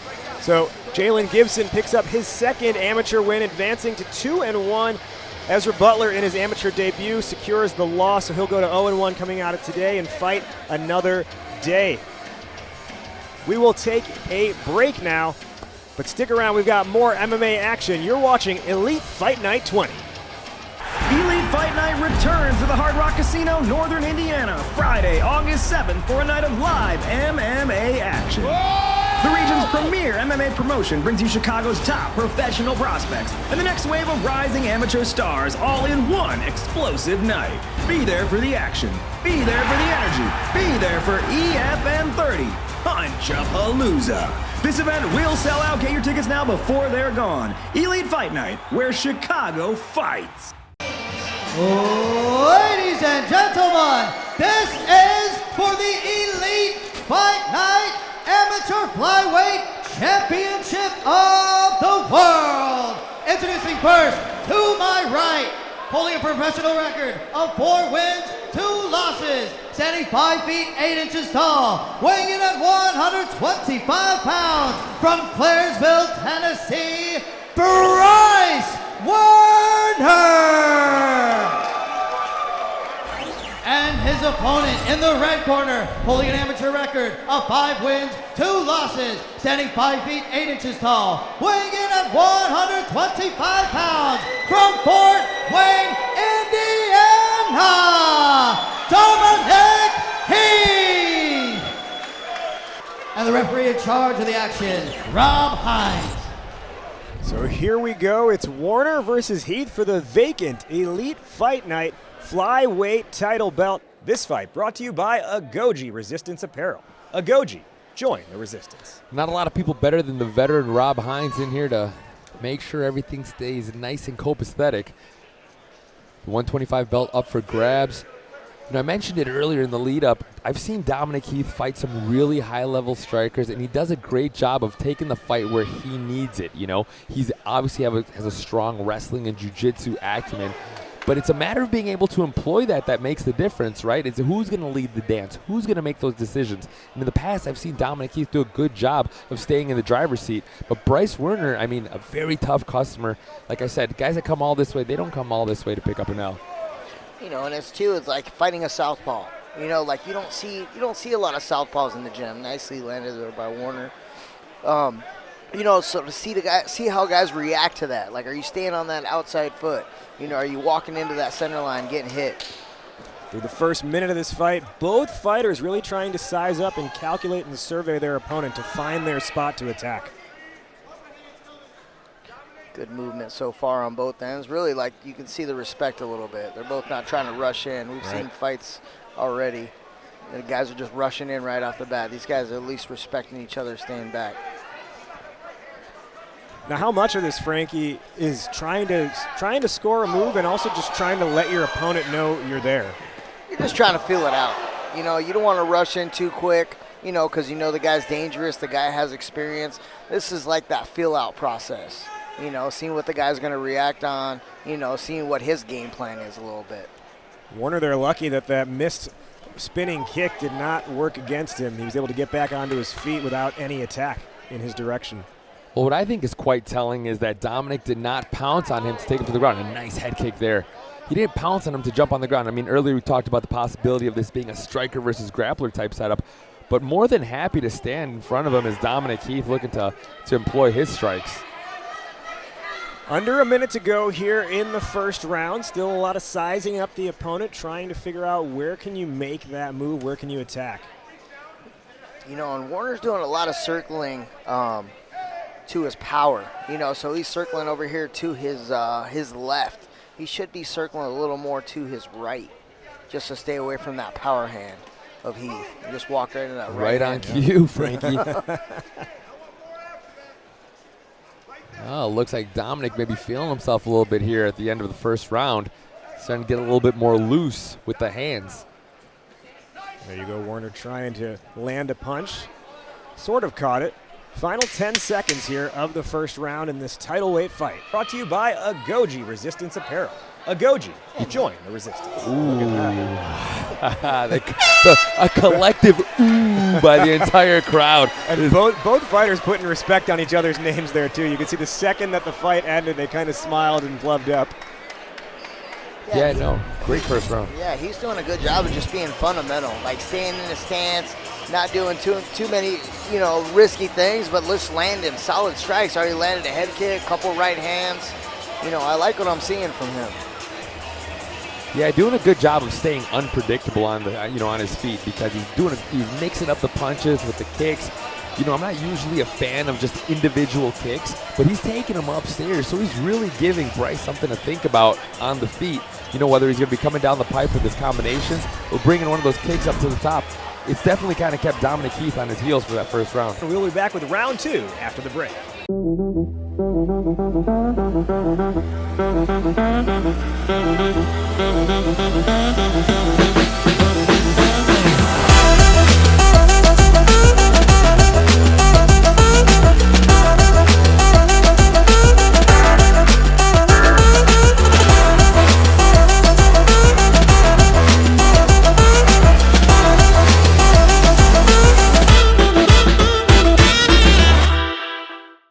So now, after one round where it was, as you put earlier, Christian, it's kind of like see who's going to lead the dance. In round 2 here, do you take a different approach? Do you still try and feel him out to find that spot?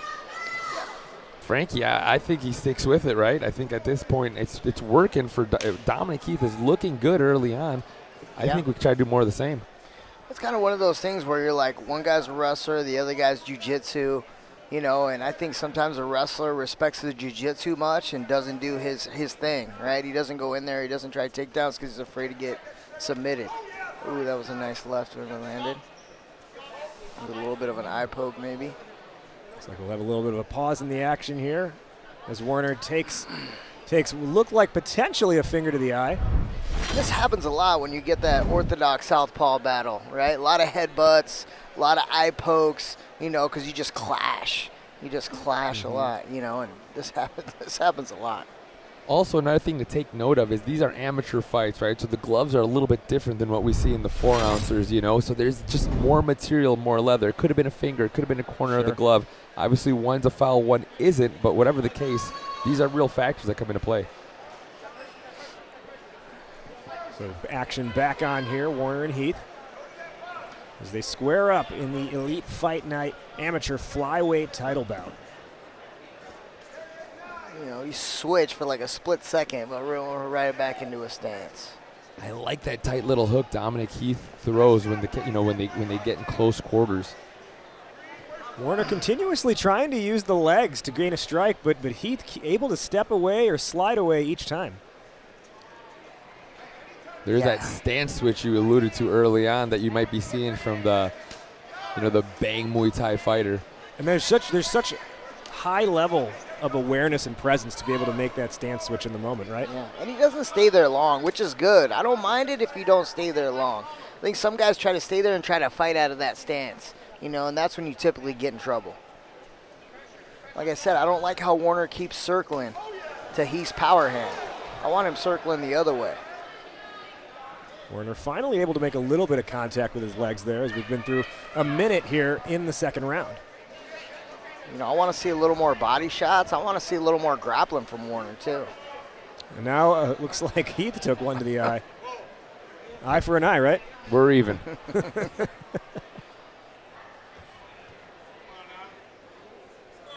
Looks like Dominic's ready to go, though. Rob Hines is checking in on him real quick. As you mentioned, Rob Hines, a veteran official. We were in that pre-fight meeting where he was walking all the fighters through the rules.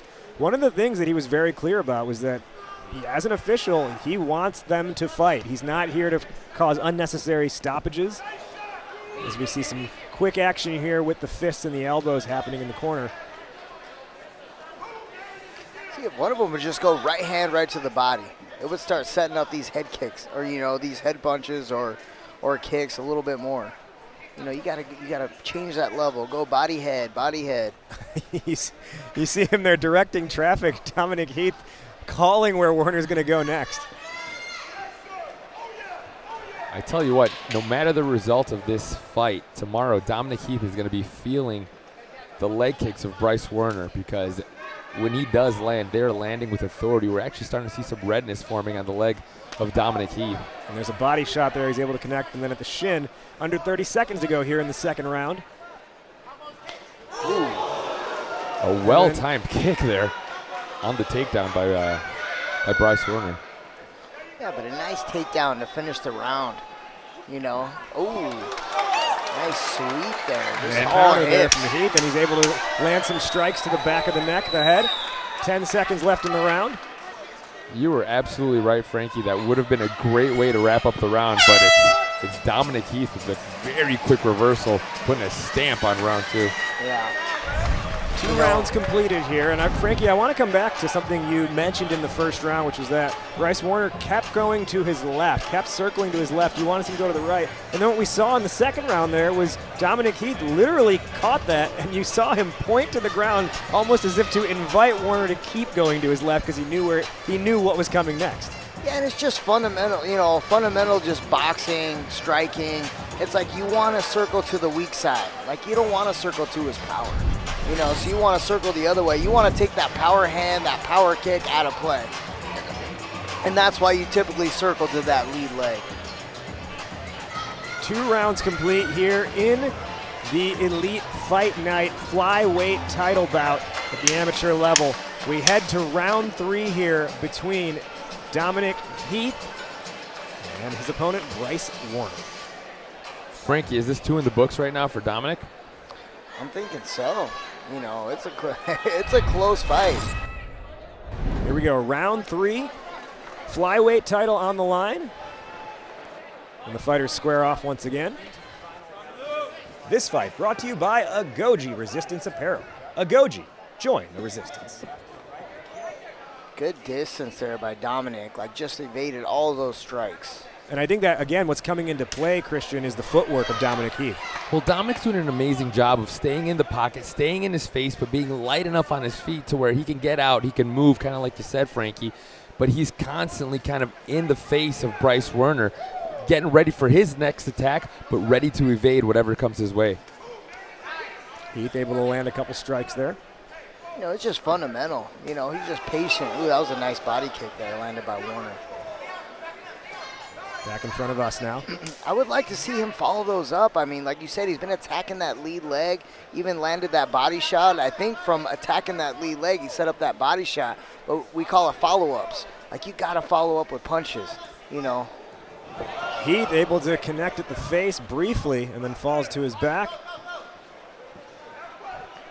It looked like he wanted no part of the ground game of Dominic Heath. They kind of both just agreed, we'll just stand back up. Ooh, nice head kick there. It was. There's been like 3 head kicks landed so far. They're just eating them on the head. But I don't like that. Like, you know, if your background is wrestling, like, be confident with the wrestling. Woerner lands a punch, misses with the right hand. And again, I got to come back to just the awareness here of Dominic Heath. You know, it's funny because you kind of expect, again, I regret, ooh, a nice, looking for the Showtime punch off the fence there is Dominic Heath. We went on and on about the grappling acumen of Dominic Heath, but this has been a stand-up war through and through. And a beautiful knee there, but Woerner takes it again to the eye. It'll cause a stoppage in the action. You can see he's limping as well, so multiple things going on here. We'll have the doc come in and check him out.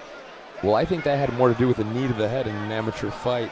That was, I believe, directed toward the body, but landing potentially to the head. Yeah, I don't know. Yeah, there you see Rob Hines letting him know he's got to stick to the body. Now, is that an automatic foul, or is it just a warning? It depends on who the judge is or who the ref is. You know, some will give you a point deduction, some will just give you a warning. You know, it's tricky now, though, because now it's a question of how Bryce says he feels moving forward, right? Yeah. You know, the fight's not quite going in his favor at this point. I don't think he's that kind of a guy. Yeah, it doesn't seem like he's that type of guy. You know, but it makes it. And you can see the doc here testing, you know, hey, spar with me. And he looks good to go. He looks good to go. And I think Rob Hines, he saw that knee was intended for the body, but it kind of worked its way. Oh, but there it is. There. He is gonna good. Yeah. Now let's talk about what this means. If this was 2 in the books for Heath already, and now he's down a point, if Woerner can pull out this round, we're 2-2, guys. Yeah. This last 30 seconds is incredibly important towards the result of this title bout. And his coaches are yelling at him, too. Like, hey, let's go. Let's push it. Let's push it. 30 seconds remaining here in the round. See, he's throwing those kicks up, but just follow him up. You're throwing that 1-2 anyways. Throw it. Follow it. You can see Woerner there trying to looking in disbelief almost that he takes another kick to the head. Yeah, I think if you're Woerner, Final 10 seconds here in the round. Gotta love the showmanship of Dominic Heath here. Quick little stance switch. And he points to the center of the... And here they go. Lefts and rights flying. A kick to the side. You have got to love that. With 10 seconds left, he points to the center of the cage, reminiscent of Ricardo Lamas versus Max Holloway, saying, let's slug it out to the end.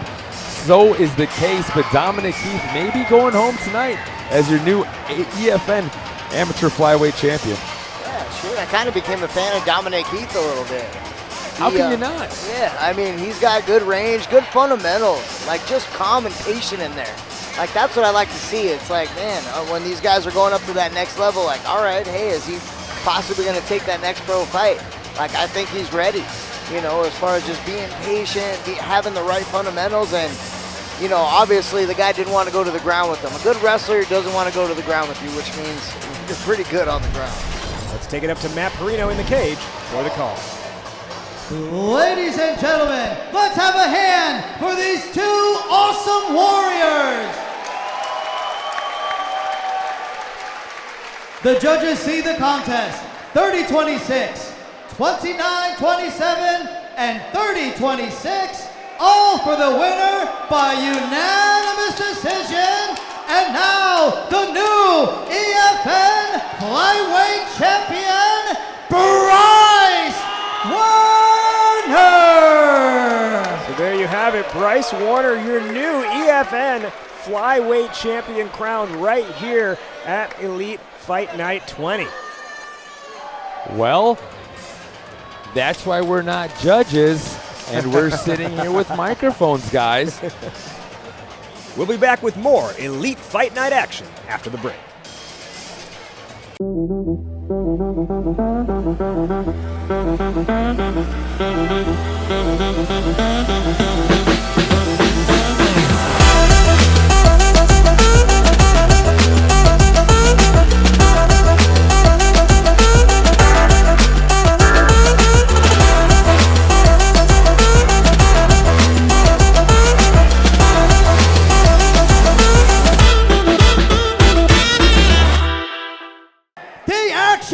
Starts now. 3 rounds in the Elite Fight Night welterweight division. Introducing first, the fighter to my right, holding an undefeated record of 2 wins with no losses, standing 5 feet 10 inches tall, weighing in at 170 pounds, fighting out of Merrillville, Indiana, Valanti, 300 Atsas! And his opponent fighting out of the red corner, holding a professional record, 2 wins, 5 losses, standing 6 feet 2 inches tall, weighing in at 170 pounds, fighting out of Batesville, Mississippi, Nathan Mitchell! So here we go, Elite Fight Night 20 main event. It's Atsas versus Mitchell. This fight is brought to you by El Popo Tortillas, serving Chicagoland and beyond since 1957. And 2 heavy leg kicks early on by Valanti as he meets Nathan Mitchell in the center of the cage and picks up the first takedown of the night. Yeah, nice little double leg, like you said, just like the hard leg kick right off the bat. Yeah, those are the kicks you throw on like that really huge heavy bag that you got at the gym that's really only for leg kicks. Yeah, he blasted those through the legs of Nathan Mitchell. You know, as for as big as Atsas is, he's really quick, Frankie. Yeah, I mean, he is fast, and he's a gamer. You know, he trains hard. You know, he comes in, he has a gas tank every single fight. You know, he comes in, he's getting the reps in the gym, that's for sure. Well, in the early going, he's got Mitchell on his back. They're just working this position here from half guard. Just trying to drain them out. When you get guys that come in on short notice, you want to test that gas tank a little bit. Just kind of wear them down some. Some elbows to the kidney. And at the end of the day, here we are in a pro fight, so you've got a full 5 minutes to work, making all the difference as far as I'm concerned in these types of positions. Like you said, take a little something out of the tank. Start to make him uncomfortable. Mess with his breathing a little bit. I like the way he's controlling that hand to drop some strikes with his right. Atsas just controlling the ground game here in the early going. Yeah, just staying busy, working. You say, controlling that wrist. Potential far side Kimura here. It's going to be hard to finish that. Oh, yeah, in half guard. Yeah. But he's going for stuff. Yeah, and he's passing. There you go. And if nothing else, it keeps your opponent having to play defense. Yeah, definitely. I mean, as long as he's on top, he's attacking, he's winning. Here's some more strikes now landed from Atsas. Now with the left hands. Mitchell finding himself in a lot of trouble here through the first 2 minutes of this round. Some nice ground and pound line. Do you notice, like, whenever he finds his way to, Mitchell finds his back to the cage, Atsas just pulls him right off and sets him right next to it. That's the experience, right? Dean and Barbara White Community Center firmly in the corner of Valanti Atsas. Threatening a rear naked choke here. No hooks. Look at that awkward And position. there it is, the tap out. The rear naked choke tap out. Valanti Atsas does it again. This place has gone crazy. In the first round, Valanti Atsas getting Nathan Mitchell to tap out from the rear naked choke. And Atsas, 300 Atsas will improve his professional record to 3-0. Yeah, he may go by 300, but Valanti 100% inside the professional cage. You nailed it, Christian. You nailed it. Oh, stop.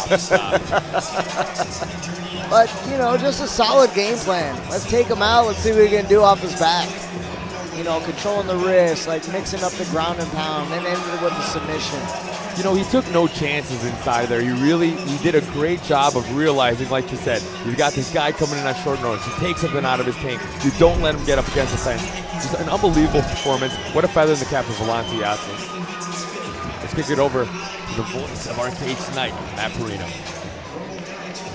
Ladies and gentlemen, referee Rob Madrigal has called a halt to the action at 2 minutes, 31 seconds in round number 1 for the winner by submission through the rear naked choke, Valanti 300 Atsas!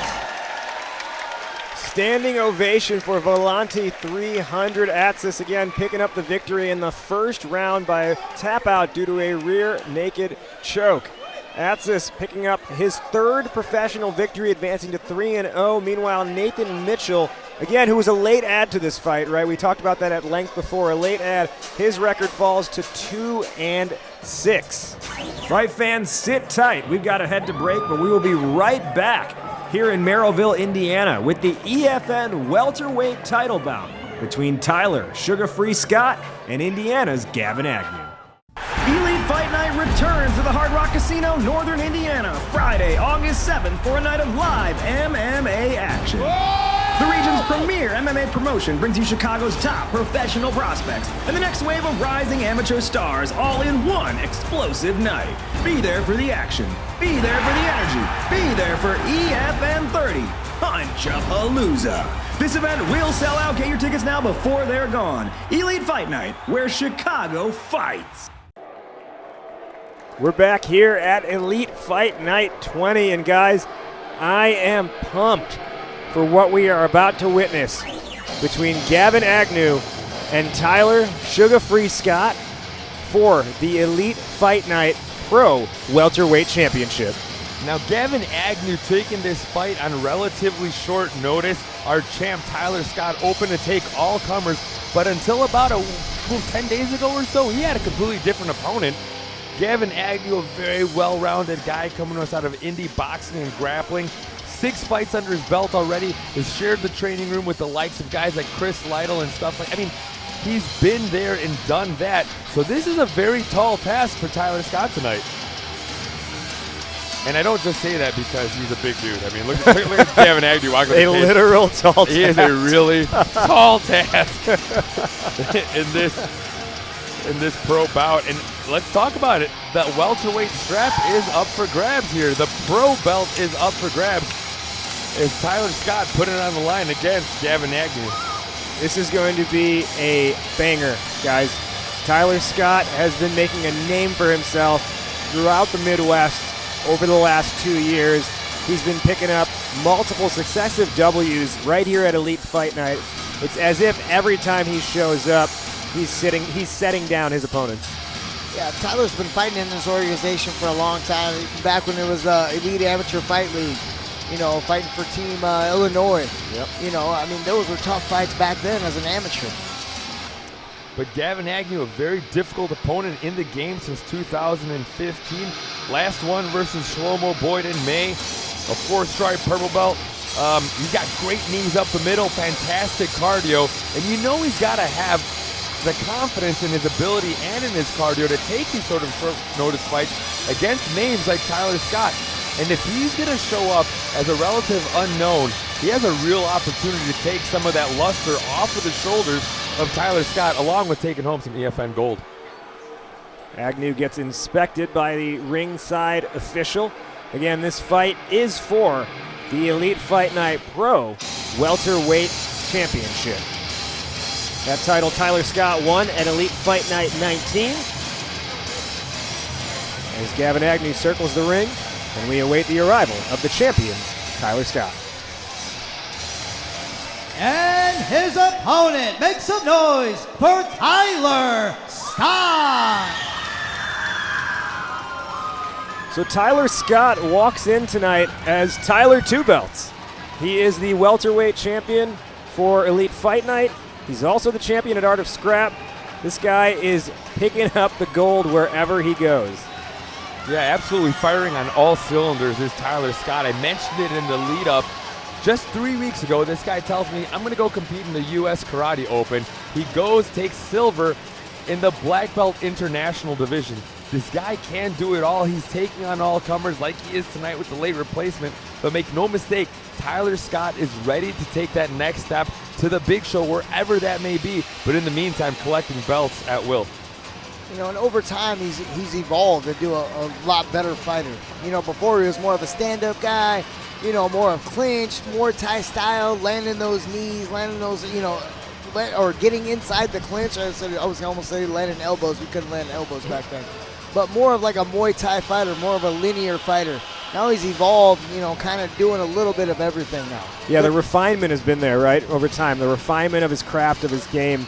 And you can see that in every fight that he comes out, just a little bit more improvement each time, and it's been showing in his record. In his last few fights, you've seen him come out using an incredible amount of footwork, some beautiful feint setups. That's the sort of stuff that only comes with confidence, right? I mean, it's easy to do it in the training room, but to go out and be able to implement it is a whole nother story. As we take a look at the bird's hot chicken tail of the tape, Tyler Scott, the champ, taking on the contender Gavin Agnew here at EFN 20. And don't let the photo fool you, right? Gavin Agnew can fight, right? I know in the photo he may look like he's a surfer in San Diego just chilling, but this guy is a gamer. He can fight, he can scrap, and we're about to see some awesome action.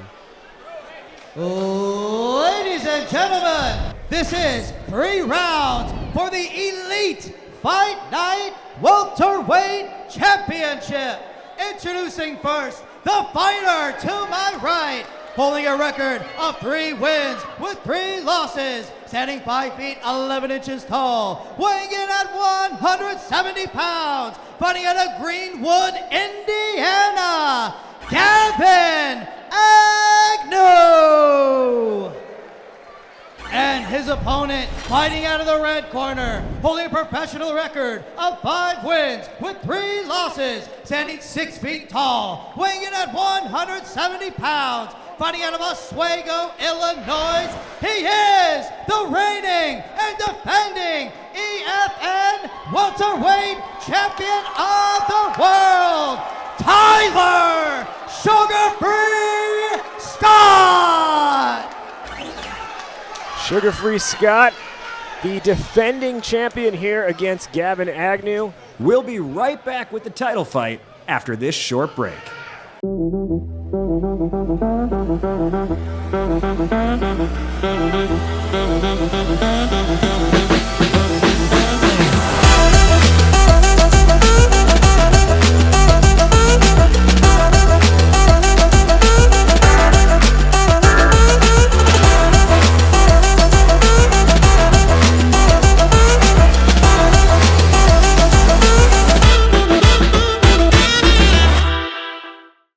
Sugar Free Scott, the defending champion here against Gavin Agnew. And now this being a pro fight, we'll have 5-minute rounds. And this is where you really start to see the technique and the craft come in, right? We talked a lot about the amateur fights. They go quickly, but with the 5-minute rounds now, Frankie, this is where you see just how much stamina plays a role and just how much of your craft you can incorporate into one single round. Yeah, just experience and patience. You know, they seem to be kind of getting right into it here right away. Well, you see early on that Gavin Agnew is looking to kind of start on the offensive, nice and relaxed as usual with Tyler Sugar Free Scott. Agnew tries to take the left leg to the body, but it's caught by Scott. And now Scott just creating some distance with a leg of his own. We were talking about it earlier. Look how relaxed Tyler Scott is out there. I mean, that's the stuff that only comes with reps. That's the kind of stuff that only comes having been in this place in the past. And that's what comes with being the champ. Scott goes for the left leg across Agnew's right and is met with a punch.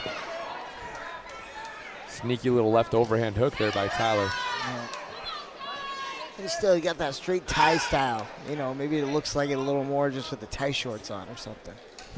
But and what we're seeing too, Frankie, is just a little bit more like dancing here by Agnew versus Scott, who seems a little bit more in control of his feet. Is that something that we should be taking note of? yeah, just being a little more comfortable. Like, he doesn't seem comfortable when he kind of comes inside. You see how he kind of pulls his head back. Like, he's, I wouldn't say he's afraid to engage, but he's definitely aware of what can happen down inside the pocket there. 90 seconds here into the first round of this welterweight title fight. Both fighters still trying to size up the other. The champ Tyler Scott obviously coming out nice and controlled, but maybe starting to settle in a little bit more as we see him starting to string some more punches together, keeping Gavin Agnew on his heels and pushing him against that fence. Now, as you said there, he's starting to gather some position. Well, Agnew's had a little bit of success, like that inside leg kick, little body shot. Well, like you said, he's kind of pulling his head a little bit back, so it's kind of a matter of committing a little bit more to these combinations. And here come the strikes from Scott, pushing up Agnew against the cage now. And this is where Scott's good. I mean, right now he's kind of compromised with the double underhooks, but he's good at landing knees, elbows, and stuff in the clinch. The clinch he's good in. That's more of like a Muay Thai style. Scott takes Agnew down to the mat. Beautiful counter to the body lock that Gavin was looking to employ, tossing Gavin to the mat for his efforts. And Tyler's wrestling's really improved. You know, as far as like he's fought some high-level wrestlers and is taking them down. Oh, that arm is in trouble as Gavin Agnew clearly has a good game off of his back. Scott able to break free. Oh, nice reversal there to take the back. And there's one hook. Now Agnew finds himself on top with some blows to the back against Tyler Scott. Let's see what Agnew can do with this position here. This is a great position for Agnew as, you know, Tyler goes to kind of scrape him off of his back by going back. I mean, the other option is to scrape him off your back by going to your back. So Gavin Agnew in a great position here. We can't quite see from here if he's got a wrist control, but I think he does. Yeah, the wrist control. Look like he's trying to get underneath that neck right now. Full mount. And an arm triangle going into place here for Gavin Agnew. And just an awkward position to be in if you're Tyler Scott, right? Like your side of your neck pressed up against the mat. Ooh, a little reversal. Yeah, but this could still be finished from here, guys. You could finish an arm triangle from the bottom if you have this angle. Scott able to break free momentarily. That arm is in real trouble, though. Gavin Agnew showing that 4-stripe purple belt. And now Scott able to pick him up a little bit and throw him down to the mat. Arms still locked in, though. And now it's broken free, and Scott now able to land some strikes to the face of Agnew. Agnew still trying to gain the upper hand there with the arm. It was almost the same position they were into earlier with that little reversal peeking out of the backside. But these are scrambles, like taking this fight on short notice, you know, could really wear on you. Just these scrambles take a lot of energy out of you. Well, it's fair to say that Gavin is winning these grappling exchanges as the round kind of continues to move forward. I mean, Tyler doing a great job of remaining defensive as best he can, but Gavin just might be stealing this round, guys. Yeah, trying to land some short elbows in there. First round comes to a close.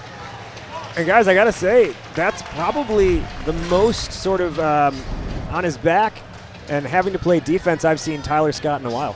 Yeah, and that was a nice finish to the round there by Agnew. Like, who knows what these judges saw, you know, as far as him finishing on top, you know, him in a dominating position. I know they scrambled through a couple times, but, you know, he might have had the edge in the grappling exchange.